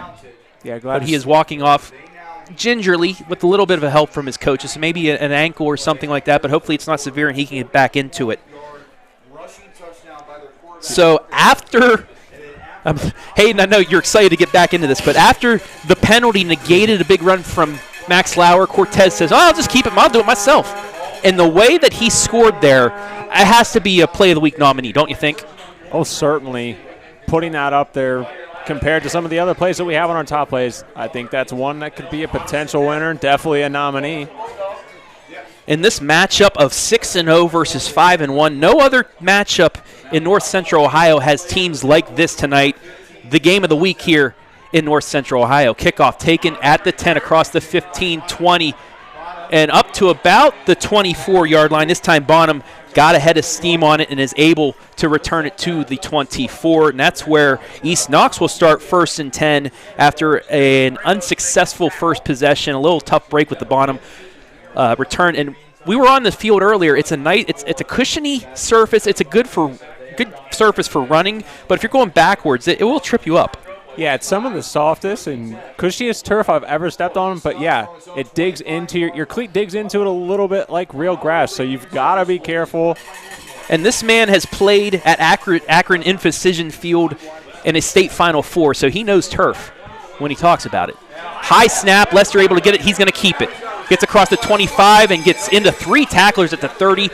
Gets ahead to the 31, so that broken play actually turns into a positive for Lester and company. It's 2nd down and short. It's going to be interesting to see. I think that they've also been calling some design quarterback run for Lester, who doesn't always have to do a lot of that with DeLauder normally, carrying the load and Steinmetz. So I'm interested to see if they're going to get the pass more involved after that spectacular throw earlier. 2nd down and 4. Lester, another high snap. This time given, hit in the backfield. Taken down is DeLauder. Andrew Armrose and Charles Naylor once again back in the backfield for the loss. Yeah, number 40, number 80 are showing their strength tonight. I think it's safe to say they've been controlling the line of scrimmage rather well through this point in the game. They're going to need to continue to do that if they want to get another big stop and try and let this offense put a little bit of security on that score. So 3rd down and 6 from their own 25. East Knox desperately needs a conversion here. Another high snap taken. Here comes Armrose. He gets out of the tackle. Lester, lane duck throw incomplete. And that was dangerous all around. High snap. Lester almost sacked by Armrose and then decides, someone who's been very, very good with his decision-making, 0 interceptions on the year, that throw was a little bit in danger of that. And who else? Armrose read that perfectly, and then Charles Naylor coming in at the end to finish him off right as he threw it. Brings up 4th down. But that whole sequence of possession, high snap after high snap, that was a problem for East Knox there. Kick is barely away. It's a short one. Takes a bounce at the 44, comes back to the 43. So once again, the Golden Knights with great field position with 7:53 left here in the 3rd. A chance to really take control of this game if they can get it in the end zone. Yeah, I think points right here would definitely turn the pressure on East Knox, cause them to have to change up their game plan a little bit, run more up-tempo. But you talk about the snaps. If I'm on the East Knox sideline, I'm having my quarterback, Peyton Lester, in center, work that out a little bit right now, maybe get some practice snaps in, because that's something we've seen a lot of tonight. 2 wide to the right, 1 to the left for the Golden Knights. Max Lauer, sidecar right. 1st and 10, Golden Knights. It's going to be a handoff. Lauer gets a bit of a hole, and he works his way to the 40. Nice effort. Bring up 2nd down and long. Thank you to Blade Tackett for delivering some pizza and then some popcorn for Hayden tonight. Man knows how to treat his media here at Northmoor High School. And also wish him the best for basketball. Head coach of the Golden Knight basketball squad. Cortez, it's a keeper, but there is a flag on the play. going to be a false start against the Golden Knights. That's going to back them behind the sticks. Penalties are something that have played Northmore a little bit more as this game has gone on. Definitely taking away some of their yardage. They haven't been drive killers, but something they're going to want to look to cut back on. As I just got my popcorn weighed in front of me, so we'll give you a second here. Tackett. Tackett, first year as athletic director. He was the assistant coach here for the Golden Knights until last season when he took the reins from Zach Ruth. Now he's the AD as well. Handoff Lauer, cuts back in, breaks one tackle, and he's going to be taken down after a gain of 1. Nice job by the Bulldogs there. It's 3rd down and long. It's a big 3rd down. It looks like it's going to be just about 3rd and 12. See if we're going to get to see Marcus Cortez air it out a little bit, or if they'll decide to go with another run. We haven't seen him look for Ramos yet tonight. East Knox has done a really good job of shutting him down. That's his main target. Ramos out here farthest up towards the line. Cortez is going to go out looking. He's going to keep it now. Breaks back in, but he's going to be taken down after a yard gain, and the Bulldog defense steps up to the occasion. It's going to be 4th and 11, and Northmore, they have a decision here. The way the defense is playing, I would punt and try to pin him back, and that's exactly what Coach Armros is going to do. Yeah, I think that's a phenomenal decision. It's a compliment to their defense. I think they have a great opportunity to pin them deep, let their defense flex their muscles a little bit more, and dare East Knox to come down and score.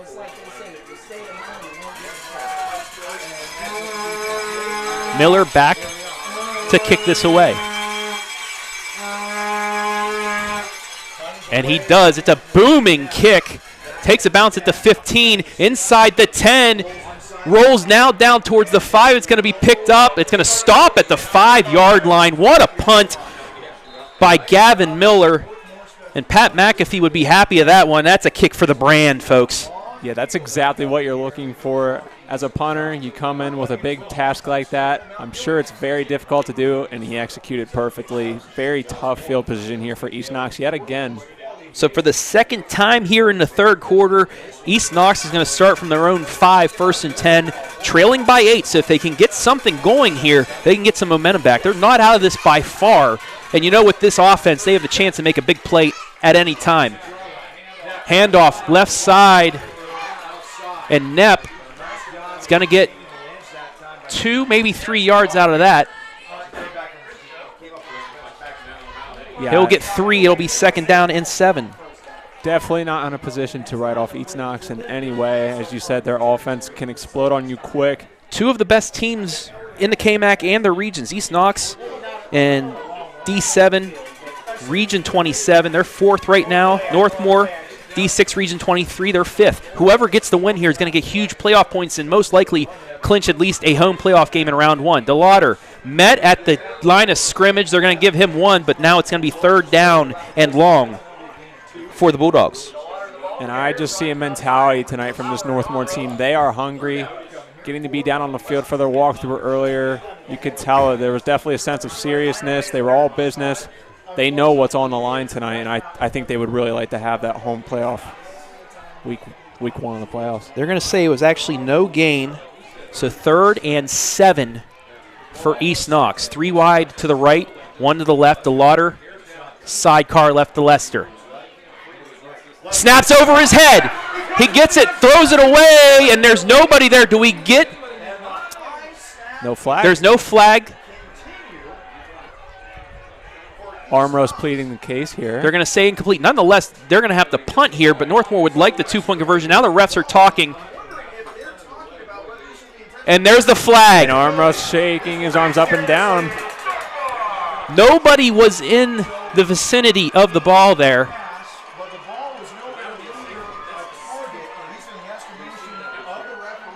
And that's the kind of decision. Peyton Lesser, normally a very, very good decision maker. I think it's over his head as you take the replay. I'm sorry, Hayden, you're good. But there was nobody. There was 6 Northmoor Golden Knights in the area. Not even a running back. They threw it over. So that is a safety, and now a 10-point lead for Northmoor. A huge momentum shift here as the Golden Knights now have a 2-possession lead with 4:27, and they're going to get the free kick here. Tough break for East Knox. Another high snap. Yeah, that hurts. It's obviously there's some disconnect between the center and Peyton Lester tonight. I'm not sure exactly what that could be from. But you definitely didn't want to hand Northmore 2 more points and potentially give them great field position. It's not an easy thing to do, to have to do this punt after a safety.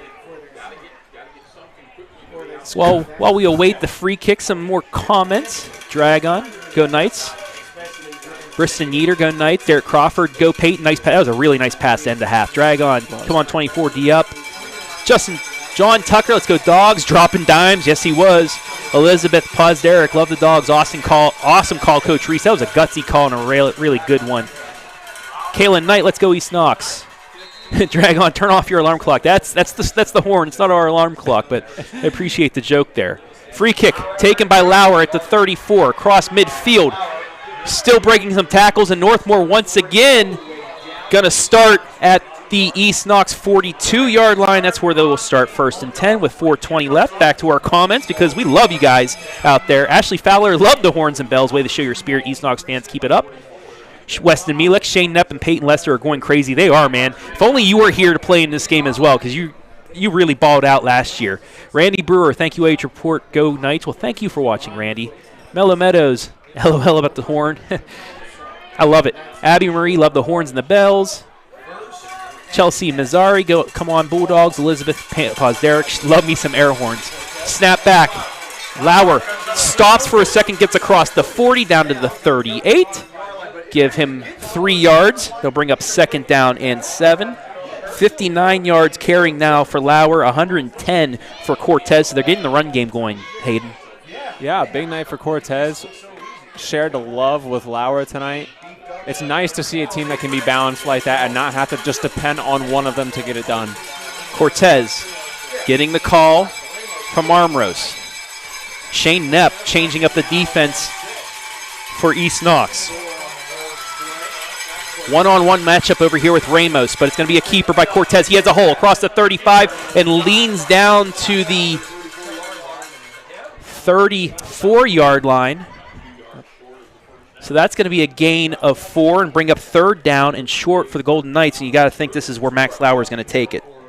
Yeah, if I'm the Golden Knights and I'm Coach Armros, I'm going to go ahead and hand this ball off to Max Lauer.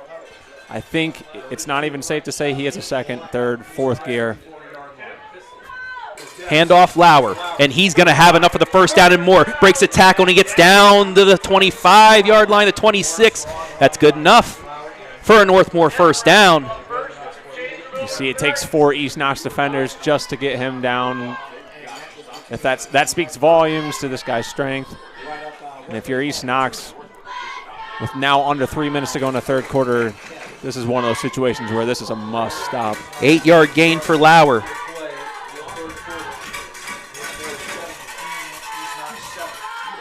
The first down of the 2nd half. Northmore scored on their 2nd play. East Knox unable to get a 1st down yet. That's how fast this game is going as well. I'm knocking on wood because I don't want to jinx that. Lauer gets the handoff left side, gets across the 25 down to the 24. Give him 2 yards. It'll be 2nd down and 8 as we come up on 2:20 left here in the 3rd quarter. Yeah, as you bring up with the 1st downs, even at halftime, not a large amount of 1st downs for either team. 18 carries, 69 yards for Lauer. 2nd and 8. 2 minutes left here, 3rd quarter. Cortez going for the end zone, and it is over the head of Bryson Kearns. Good defense there by Steinmetz. I do like to see Northmor not completely relaxing and only depending on their run game, mixing it up a little bit, trying to contain and maintain some balance in this game.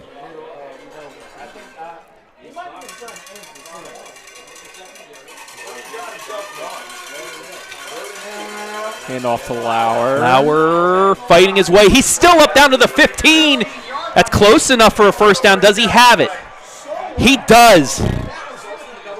9-yard hustle there by Max Lauer as we take a look at the replay. And you see Max Lauer just not pushing. 1, not 2. And that was that off-season work we were talking about. He just bulked up, and he's now able to just continue pushing forward to get the 1st down. Another handoff, Lauer. fighting his way down towards the 5. 1, 2, 3, 4, 5 defenders for East Knox. Lauer hungry for that end zone. Another gain of 9, back-to-back 9-yard gains. Yeah, you have Lauer. 77 carries, yards on his carries now. Yeah, he's quietly approaching 100. Another handoff, Lauer. Left side, cuts back in, gets towards the end zone, but he's going to be down short. That will be enough for a first down, gain of 3. First and goal, Golden Knights with a chance to really put it into their own hands. Yeah, I don't want to call it a dagger yet, but if they're able to get in here and connect on the extra point, 24-7, heading into the fourth would be big. Cortez, keeper, has a hole. No, he doesn't. Nice stop there by East Knox. Maybe gets a yard out of it. Let's take a look at the replay one more time. Looks like number 10, John Mazza, getting the nice stop for East Knox. No gain on the play. No gain on the keeper. Nice job by Mazza. Speaking of East Knox fans, get some Mazzas tonight or tomorrow while you watch college football. Great Italian food, especially coming from this Italian right here. Lauer in the Wildcat dives to the end zone. He's going to be stopped short. It's going to be third down and goal from the 1. And now it's shoes on the other foot here. Can East Knox get the big play and keep Northmor out of the end zone? Yes, this is going to be the biggest task for their defense tonight as the third quarter comes to a close. So that'll do it for 3 quarters. Your score, Northmoor 17, East Knox 7. We'll be back for the exciting conclusion of the fourth quarter right here, live and free on the OH Report.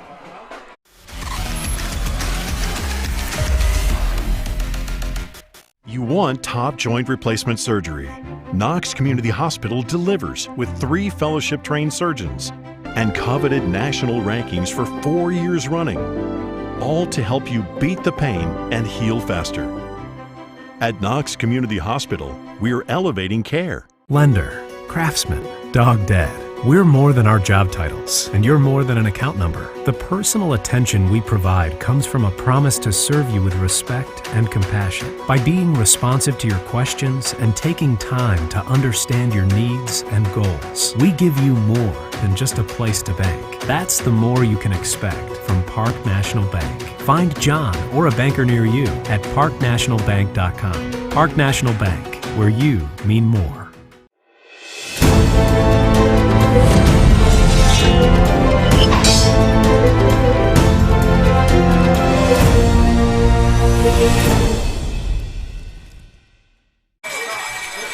Start of the fourth, third down and goal from the 1. Handoff, Lauer, he fights his way.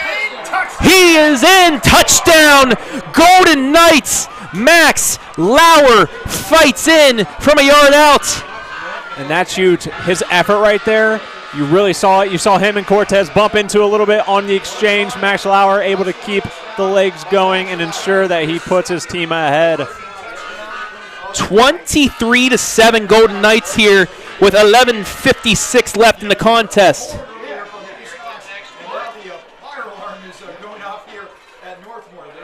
Snap down, Chenier's kick is up and it is good. With 11:56 remaining here in the contest, Northmoor 24, East Knox 7. Golden Knights are 11:56 away from 7-0 and first place in the KMAC. And Hayden, how impressed have you been with this Northmoor rushing attack, especially here in the second half? I have been extremely impressed with them, and in a weird way, because this isn't. Last week we watched Max Lauer run for, I believe, 200-plus yards.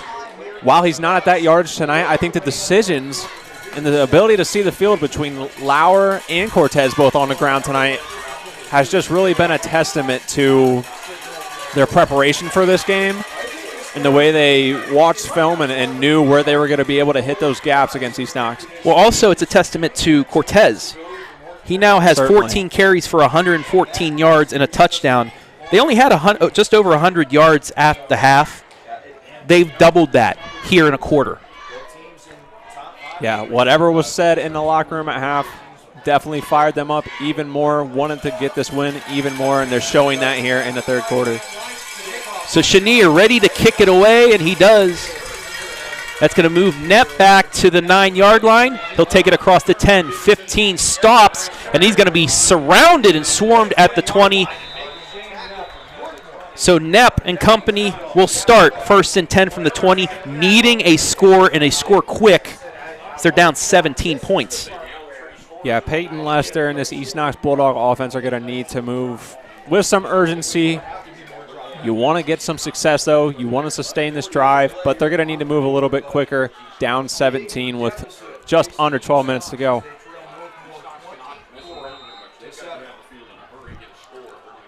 Shout out to Travis Perry here. His kids were the first on that slideshow, saying Max Lauer is the GOAT. Swing pass. Nice completion to DeLauder. He gets across the 25 out to the 27. So a 7-yard gain. And that's the first time we've really seen that swing pass work tonight, a play that really has proved well for this team this season. Yeah, we got to see a lot of success with that play a couple weeks ago when we went and watched East Knox down in Howard. 2nd down and short. Lester looking across. It's caught. Using the referee a little bit to his advantage there is Dylan Moreland, and he has enough for the 1st down. You definitely see them moving a little bit more up-tempo, knowing the urgency that the situation they're in. Peyton Lester seems like he's under control. Lester alone in the shotgun. Fakes the throw. He's going to be out of the pocket, and he's going to be taken down. And who else? Once again, Charles Naylor, as Lester able to fight his way across the original line of scrimmage. So he gets 2 yards out of it, but Naylor once again right there. I think he's one of our nominees for MVP so far right now. Just his defensive play has been really, really good for the Golden Knights. Yeah, Naylor has left his mark on this game already. We still have a quarter to go. And a great job of him to hold on there as they took a little while to blow forward progress on that play. He was not letting go of Lester. 2nd and 8. Ball in the 36. Lester rolling out, looking, and he's going to get sacked. Gavin Whited coming like a steamroller. Yeah, and Gavin Whited, 4 sacks on the year. He ranks 6th in the KMAC, so add another one to his resume. Big play there. Nice stunt played by the Golden Knights. Loss of 6. It's 3rd down and long now for East Knox. And under 10 minutes remaining, down 17. Is this 4-down territory, Hayden? You hate to say it. That's a tough decision, but I think it has to be. Throwback pass complete and taken down, maybe back to the original line of scrimmage is Blake Bonham. But Northmor able to really break down and make the tackle after a gain of 3. And it's going to be 4th down. And it appears there's been some personnel change. Looks like East Knox is going to go for a punt here. Might be a quick kick with Lester. Snap away, punt is away, and it's a short one. It's going to take a bounce. Oh, a good Northmor bounce. Bonham will take it at the 42. So once again, Northmor inside the 40s. That's where they will start 1st and 10, 9:01. And now if they score, that'll pretty much put the icing on the cake.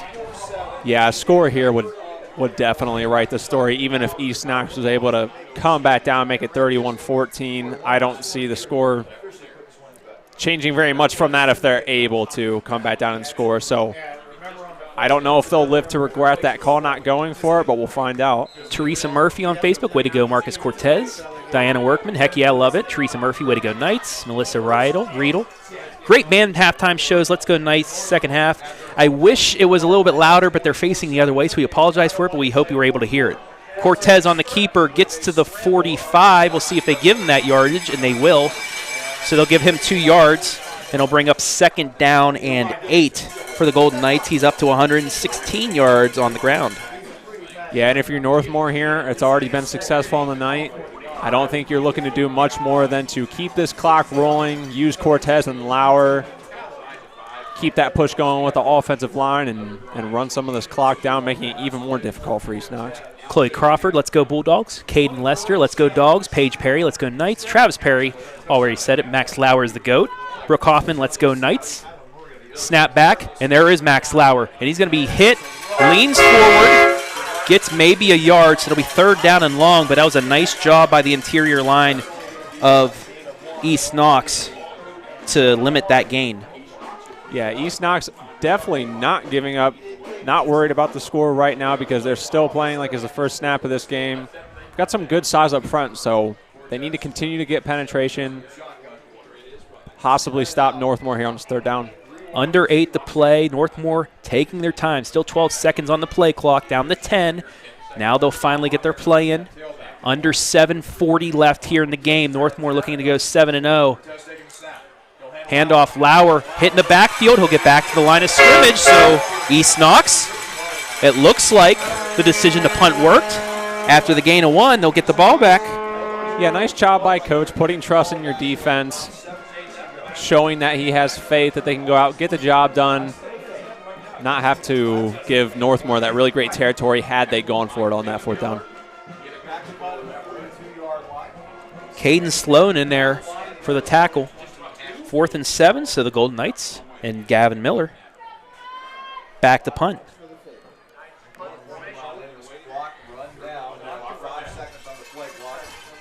Snap back, kick is away. Takes a Northmore bounce inside the 20, and it's going to roll down towards the 15. So once again, Gavin Miller does the job. Head coach Cody Reese not happy that they didn't take that kick and run with it. Yeah, it looked like the return man definitely had an opportunity to pick that up and try and get 10 or 15 yards. Those are the things where when you look back, you wish you could have it. But the reality is they didn't, so East Knox, they need to get things going on this drive. 6:43 left in the game. Northmoor leading 24-7. This game was 7-7 at the half. Lester, 3 wide to the right, 2 to the left. Looking to pass, scrambling around. The pocket is collapsing. Does get away, gets across the 20 and run out of bounds at the 23-yard line. They're going to say he was out at the 21. 6-yard gain. Yeah, nice job avoiding the sack there. Ended up getting hawked down by Max Lauer, but his footwork in the pocket was really nice there. I like the movement from Peyton Lester, but you can tell this Northmore defensive line has been causing havoc tonight when they've tried to pass the ball. Lester back to pass again. Gets it away, and it is caught. Knapp open, gets across the 40 to the 45. Down at the 46. So a 23-yard completion. And that's a nice play. Shane Knapp has had a solid night. He's been there when Peyton Lester needed him, gotten yards after the reception. Just not enough tonight so far. 126 yards passing now for Lester. 67 yards on 2 catches for Knapp. Looking, throws, and it is caught again. 13-yard gain to Blake Bonham and another 1st down. East Knox on the move. Hey, don't count out those Bulldogs just yet. Probably the 2 best plays they've pieced together back-to-back tonight. They are driving. The ball. No, they're going to say incomplete. All right. So take the completion away. Looked like it was caught, but we were a little bit of ways away. Lester rolling out to his right now. Gets it off, and it is intercepted. Marcus Cortez across the 45. Gets the 50 and runs out of bounds at the 47-yard line. That ball got tipped, and we have a flag on the play afterwards, some extracurriculars. Max Lauer needs to avoid that. They cannot afford to lose him to any senseless penalties here. But we'll take a look at the replay here. Got it off, was tipped and went right into the hands of Marcus Cortez, who has yet another pick. That's huge. Peyton Lester's first interception coming here in week 7. And I think we're going to get one flag on a late hit out of bounds by East Knox. It looked like. And then maybe a retaliation penalty. So we'll see if this is offsetting or not. But nonetheless, Marcus Cortez. That's his 6th on the year. He led the KMAC coming in tonight and did some work there to try and maintain that spot after this week. Looks like a personal foul. It's going to be called, pointing in the direction of Northmoor, actually. He said 24 white, but pointed the other way, so I have no idea. Coach Armros looks a little disappointed over there.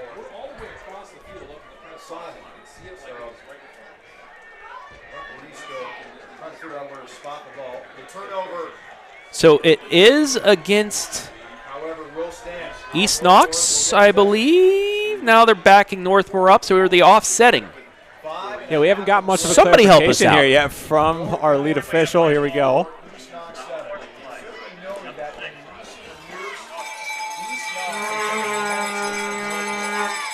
Now, so Northmoor motioning. It's going to be offsetting. There was a 15-yarder against East Knox, against Steinmetz in the late hit out of bounds, and then Max Lauer in retaliation gets the unsportsmanlike. So those are going to offset, and Northmoor will get the ball with 5:30 remaining. 1st and 10 after it looked like East Knox had something going. Looks like we have a little bit more of a conversation. And now the referees are still going to converge. Okay. So while they talk, let's pull up the playoff ratings, which you will see later on here. Now some more issues to sort out by our officiating crew. The ball was placed at the 47-yard line. Taking a look at Division III Region 10, Mansfield Senior there, but they're down to Ashland. D4 Region 14, Shelby and Clear Fork both winning right now, so they may move up. We'll see how everybody else does in that. Moving on to 622. The Crestview Cougars.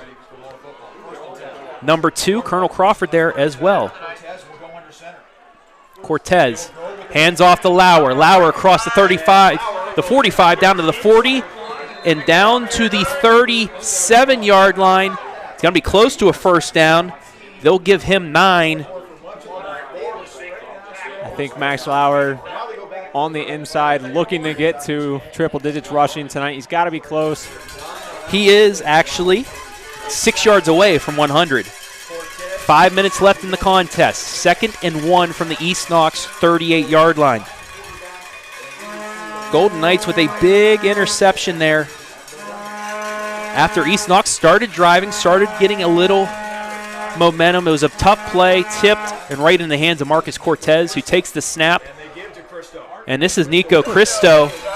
And he is going to be close to the first down. Referees stop. And we'll see.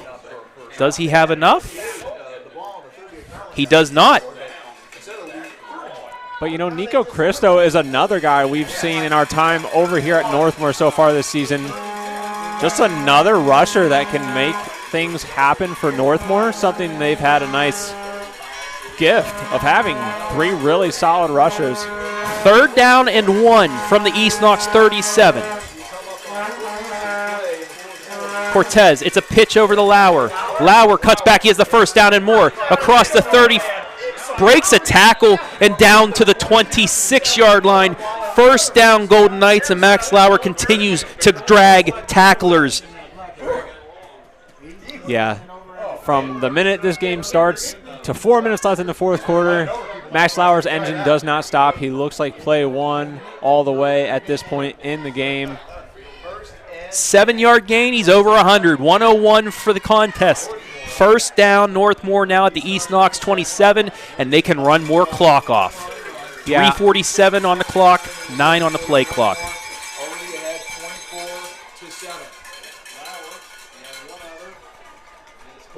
Handoff. Lauer across the 25, down to the 24, 23-yard line. We're going to give him the 24, gain of 3, 2nd and 6.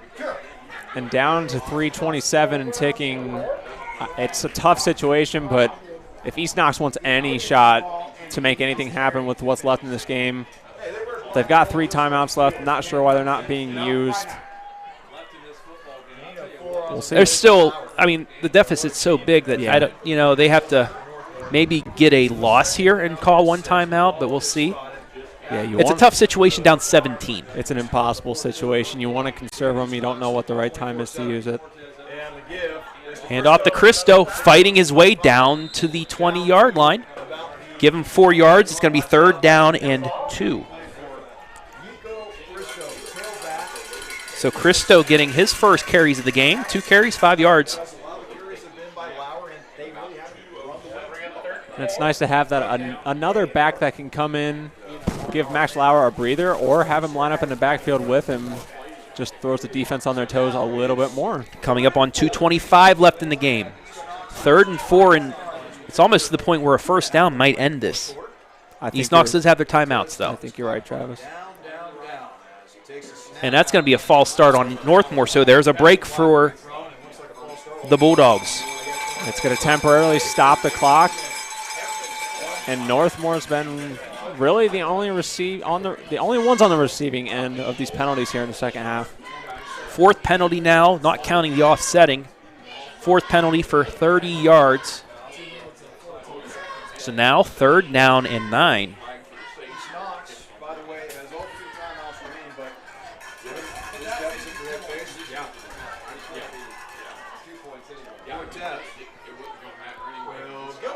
Cortez under center. It's a pitch to Lauer. Across the 25, down towards the 20, fighting his way.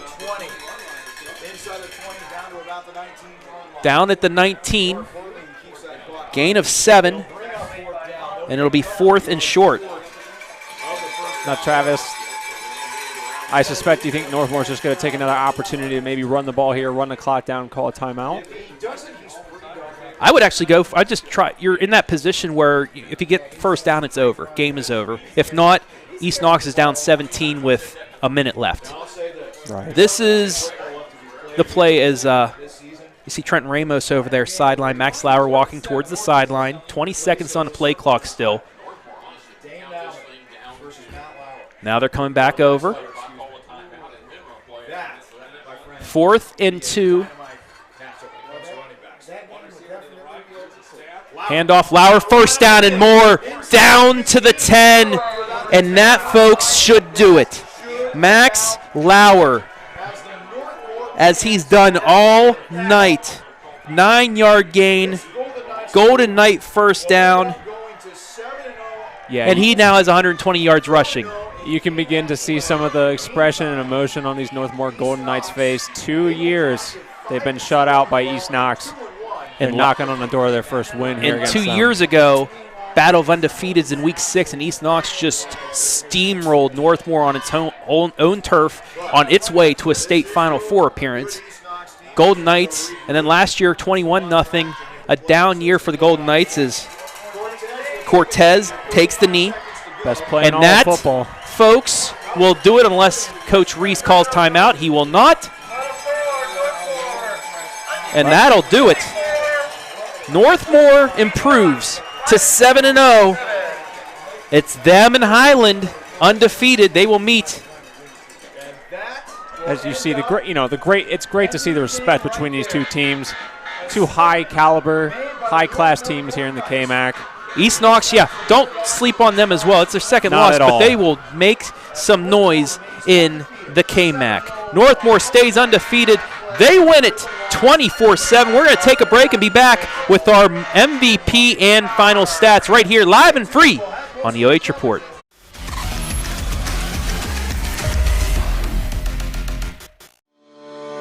Morrow County Hospital, along with Ohio Health, is the official sports medicine provider of Northmoor High School. Available 24/7 to care for your athlete with same-day appointment options available.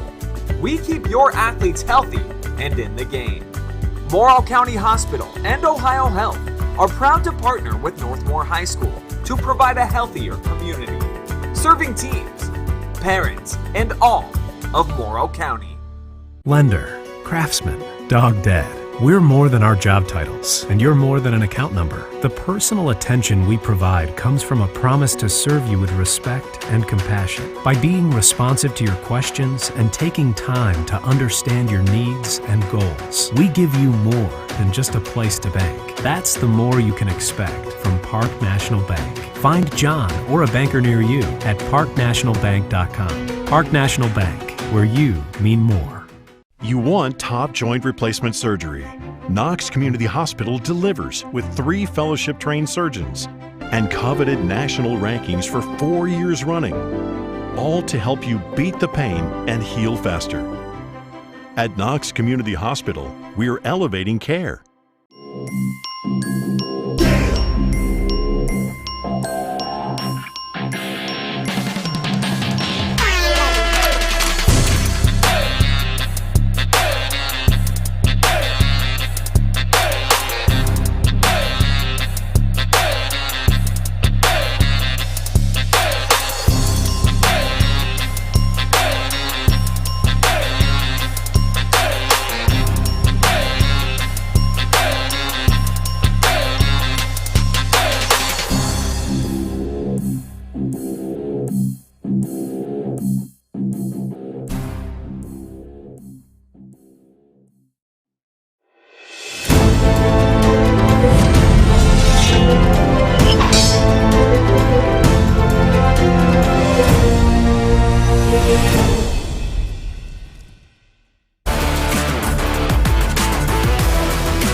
Back here at the Castle where your final score, Northmoor 24, East Knox 7. Golden Knights get a little payback for the last couple of years, remain unbeaten. We're waiting for our MVPs to make their way up here. So let's take a look at the final stats. Northmoor really got a good break to start the second half. Kickoff was downed at the 5. when Blake Bonham took the kick backtracking and fell there, that really started things off for Northmoor, and it allowed them to set the pace for the rest of the half. Really set up by the Cortez 41-yard rushing touchdown. They had 141 yards rushing, 37 passing for 180. They really didn't need to do anything in the second half after that big gain. Well, on the other side of things, over 200 total yards, 126 through the air from Lester. He finished 7 of 13 for 126, a touchdown and an interception. On the other side of things, Cortez was 3 of 8 for 37 yards. Penalties, not a lot. You had the offsetting penalties, but in the first half, just 1 for 5. East Knox cleaned the second half. As for Northmoor, 4 penalties for 30. They had the fumble on the first play of the game for Northmoor, their 1 turnover, and then that interception in the second half by Lester. Individual scoring. Max Lauer, 30 carries, $120, 2 touchdowns. Marcus Cortez, 15 carries, 116, and a touchdown. Nico Cristo on that last drive, 2 carries for 5 yards. Trent Ramos, only 1 catch and 9 yards. Bryson Kearns, 1 catch for 18. And Griffin Workman, 1 catch for 10. As for the Bulldogs, Coda Lauder, 9 carries, 34 yards. Carson Steinmetz, 2 carries, 9 yards. Shane Knapp, 5 carries, 10 yards. Dylan Moreland, 1 carry for 5 yards. And Lester, 10 carries for 30 yards. Shane Knapp, 2 catches, 67 yards and a touchdown. Steinmetz, 2 catches for 41 yards. DeLauder, 1 catch for 8. And Blake Bonham, 2 catches for 13. We're going to take a quick break and be back with our MVPs. Charles Naylor, Marcus Cortez of the victorious Golden Knights of Northmoor. We'll be back with the MVP right after this.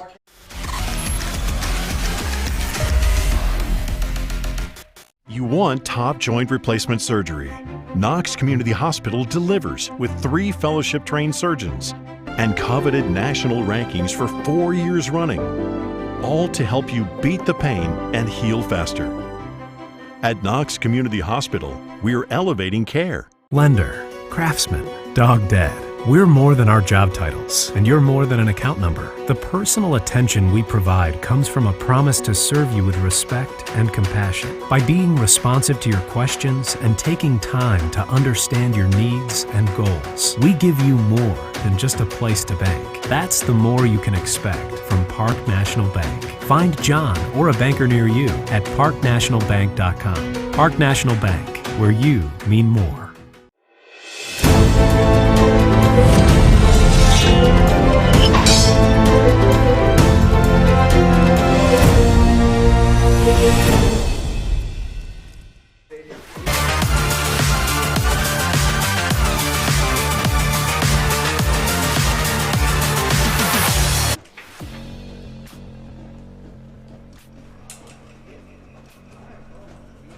Time now for our J&F Construction Players of the Game MVPs. First off, Charles Naylor, Northmoor sophomore defensive lineman. Charles, first off, you were in the backfield almost every play. What was the defensive game plan coming in here to try and contain Peyton Lester? Well, I knew that the offensive line was about the same size as me, so I knew if I lowered my shoulder and cut through, I'd be able to get to the quarterback, and I stayed in my contained lane so he wouldn't cut back.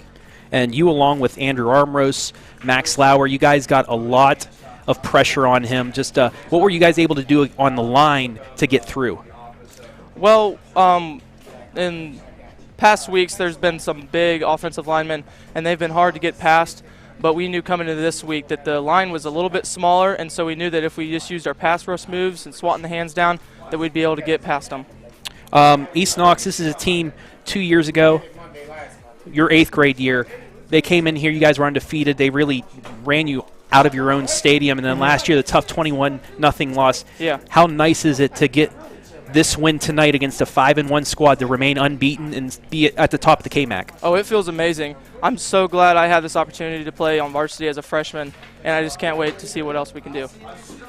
All right, and lastly for you, before we hand this off to Marcus Cortez, anything you want to say to Northmoor Golden Knight Nation? All I want to say is my inspirational quote is from Ronnie Coleman, and it ain't nothing like a peanut. Gotta love some peanuts. All right, Charles Naylor, thank you very much. Our first MVP as we hand it off to Marcus Cortez.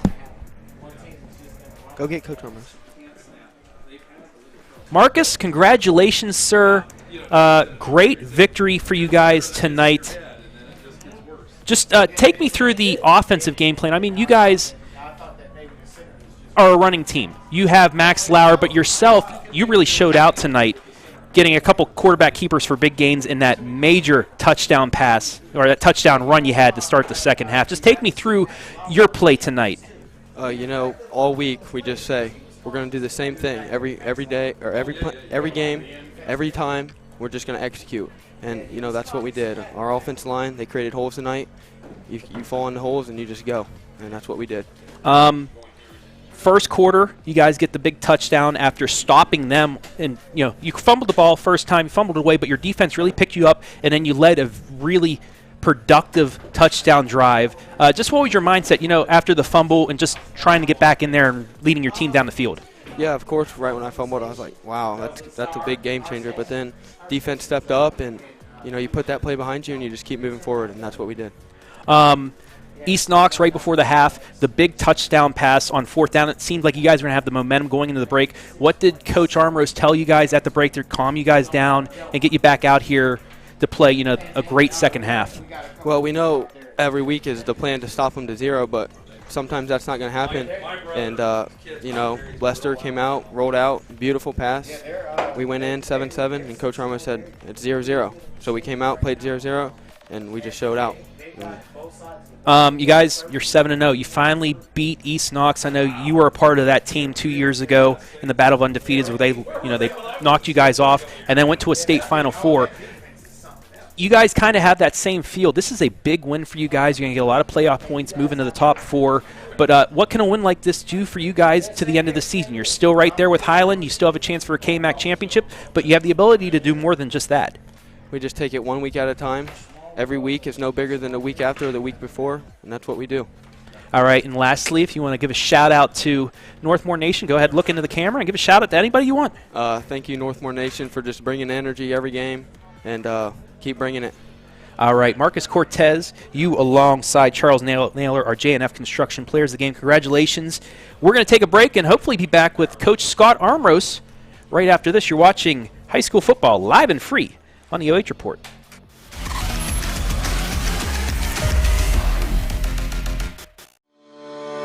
Morrow County Hospital, along with Ohio Health, is the official sports medicine provider of Northmoor High School. Available 24/7 to care for your athlete with same-day appointment options available.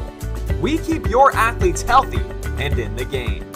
Morrow County Hospital and Ohio Health are proud to partner with Northmoor High School to provide a healthier community, serving teams, parents, and all of Morrow County. Lender, craftsman, dog dead.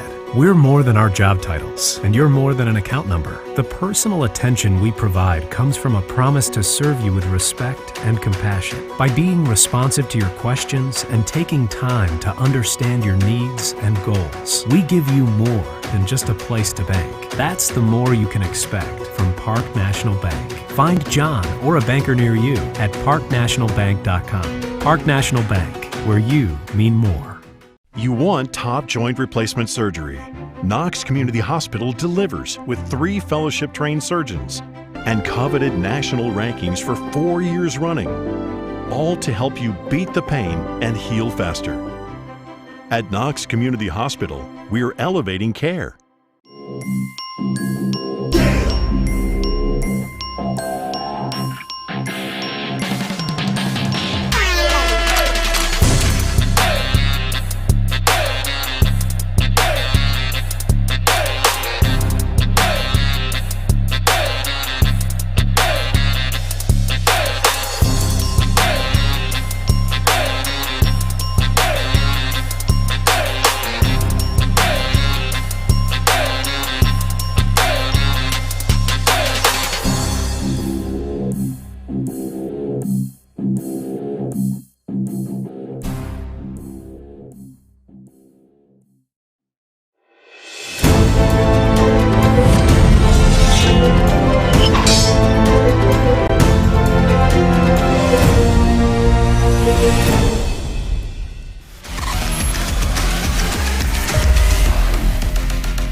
back here at Northmoor as we await head coach Scott Armros, who's walking his way up here right now as the Golden Knights pull off the 24-7 victory. Travis Berardi back here at the Castle, where Coach Armros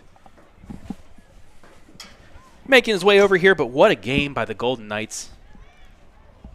7-7 at the break. Gets a big stop on the first possession by East Knox and gets the win.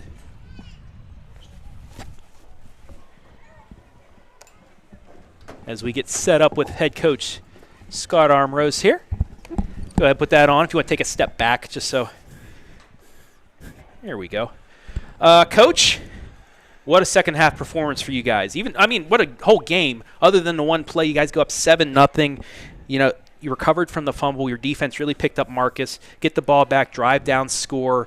Couple defensive stops. But then East Knox, just one play on fourth down, ties it up right before the break.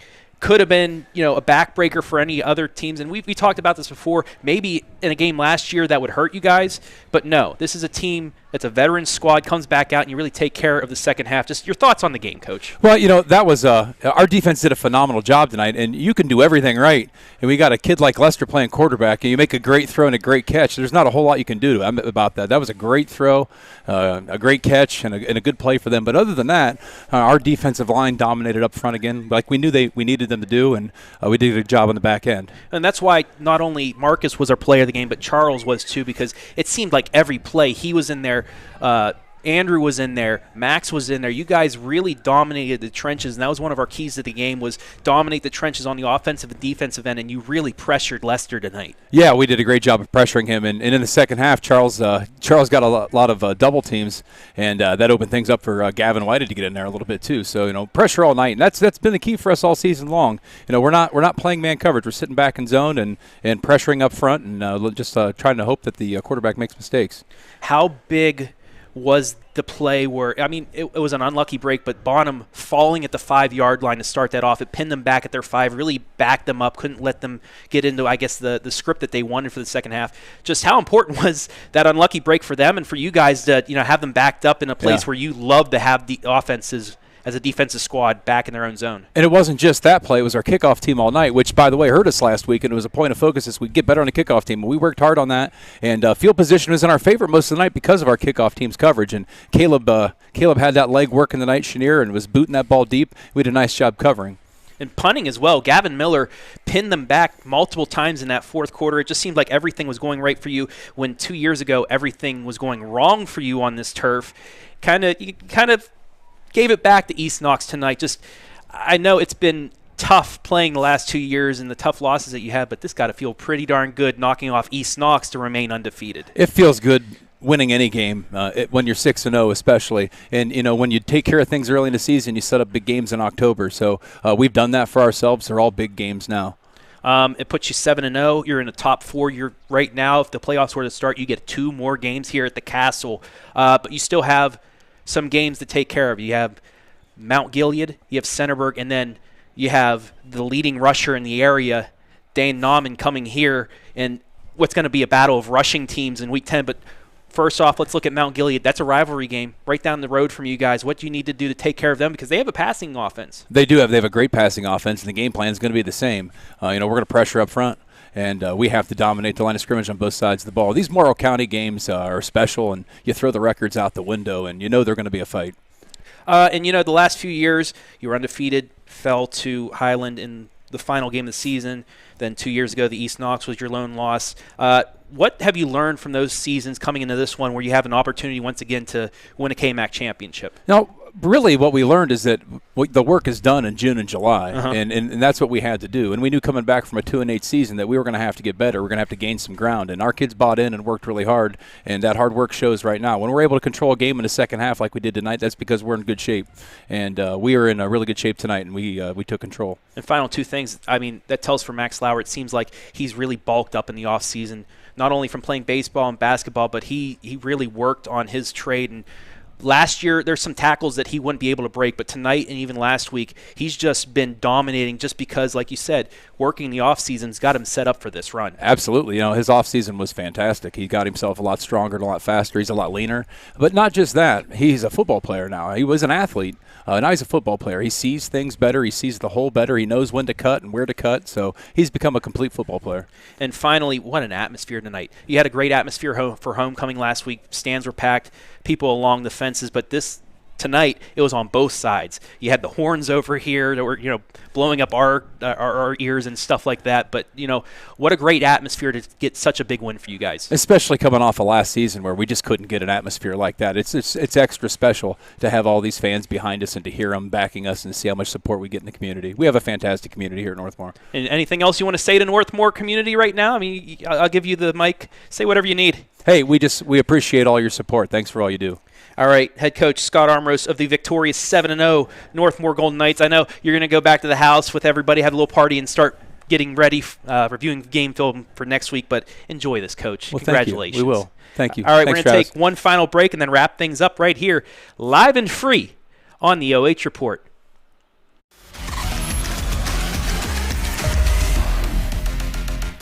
You want top joint replacement surgery. Knox Community Hospital delivers with 3 fellowship-trained surgeons and coveted national rankings for 4 years running, all to help you beat the pain and heal faster.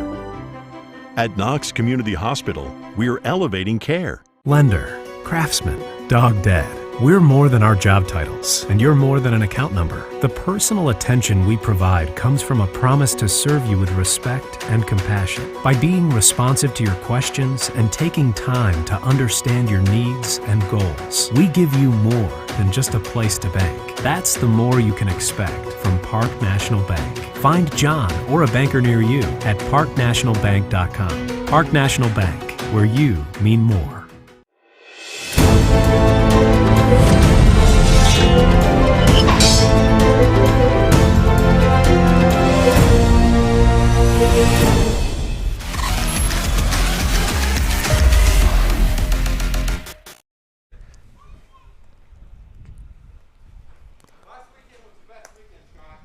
Back here at the Castle to wrap things up, Travis Berardi alongside Hayden Gray. And Hayden, just your thoughts on this one. This was, as expected, a great game. It came down to just a couple plays, and Northmoor finally able to make those plays and get past East Knox for the first time in a few years. Yeah, I think we had a really good conversation on the way over here tonight, talking about how regardless of the outcome, whoever won this game, it was going to be that signature win on this season's resume so far. As you mentioned, in the last 5 years, East Knox has won 4 of the last 5 meetings. They've shut out Northmoor the last 2 years. This was huge on so many levels for them. It's big for the KMAC race. It's big for playoff points for Northmoor. And you could just feel the energy in here tonight. Having a chance to see them multiple other times this year, this was the most serious I've seen this, the most focused. Not that they haven't been before, but this was the most locked-in, dialed-in Northmoor team. I think they just let everyone in the area know they're legitimate. They're not here to mess around this year, and I don't even think they're satisfied with winning out there. I think, they're hungry for everything out there this year. I don't think they're just satisfied with winning out the rest of the season, any of that. I think that they're here, and they're not to be messed with. And looking at those Division 6 Region 23 rankings, Northmoor right there, 6-0. Fairland, 4-1 right ahead of them. They're probably going to jump them with the big win against East Knox. They're right behind West Jefferson and Fort Fry all the way back on the Ohio River. But East Knox 7-0 in very good position. And then we look at Region 27, East Knox. They had some distance on Trimble. Frontier was off this week. 2 teams ahead of them were off due to COVID. So I don't think East Knox is going to drop that far. And I think they have the ability, especially if they can knock off Highland 2 weeks from now. That's some playoff points. If they can finish strong, I still think they can get a top 4 spot and get 2 home games before going into that regional semifinal round. So both of these teams in pretty darn good position. Yeah, I don't think East Knox needs to panic. I think that they have plenty of opportunity. This is a higher caliber loss, and that's a compliment to Northmoor, compliment to East Knox. I don't think they're going to fall too much. And again, Highlands to be respected. And I think that can be another big win for them. Don't sleep on Highland. Both Northmoor and East Knox, we'll see them again. So the KMAC isn't firmly decided, but there was definitely some movement here tonight. Yeah, it could work out to where if East Knox beats Highland and Highland beats Northmore, we'd have a three-way tie for the KMAC championship. Yeah. But hey, let's get to next week first. Yeah, let's get to next week. And let's get to tonight first, 11:30. Make sure to tune in to the Friday Night Pigskin. There was a great game over at Arlen Field that we had for you. A great finish to that. We'll show you highlights there. Not going to tell them the score, though. Nope. And a couple other highlights. We had Ontario Clear Fork. We had Lucas and Tiffin Calvert, which was a close game at the half, too. We're not going to tell, like I said, not going to tell you the final of that one. A highlight from Shelby and Gallion. A highlight from Colonel Crawford Mohawk, and then highlights from another live game we had, Mount Gilead at Centerburg. So 11:30 tonight, we'll have all those highlights. And if you Northmore fans want to watch highlights of this one, I will have them for you tonight with Brian Skoronsky. We'll also have playoff ratings and who won, who didn't, and who do we think will move up. But that will wrap things up here from the Castle. Want to thank everybody that helped make this possible. Hayden Gray, not only my color commentator, but the camera operator, too, did everything tonight. Everybody back at BS Media Productions, Adam Thompson, Joyce Hollenbeck, Brian Skoronsky, Morrow County Hospital, our scoreboard sponsor, Hot Shot Secret, our replay sponsor, J&F Construction, our MVP sponsor, Morrow County Hospital, once again, who is our post-game sponsor, pre-game, halftime sponsor.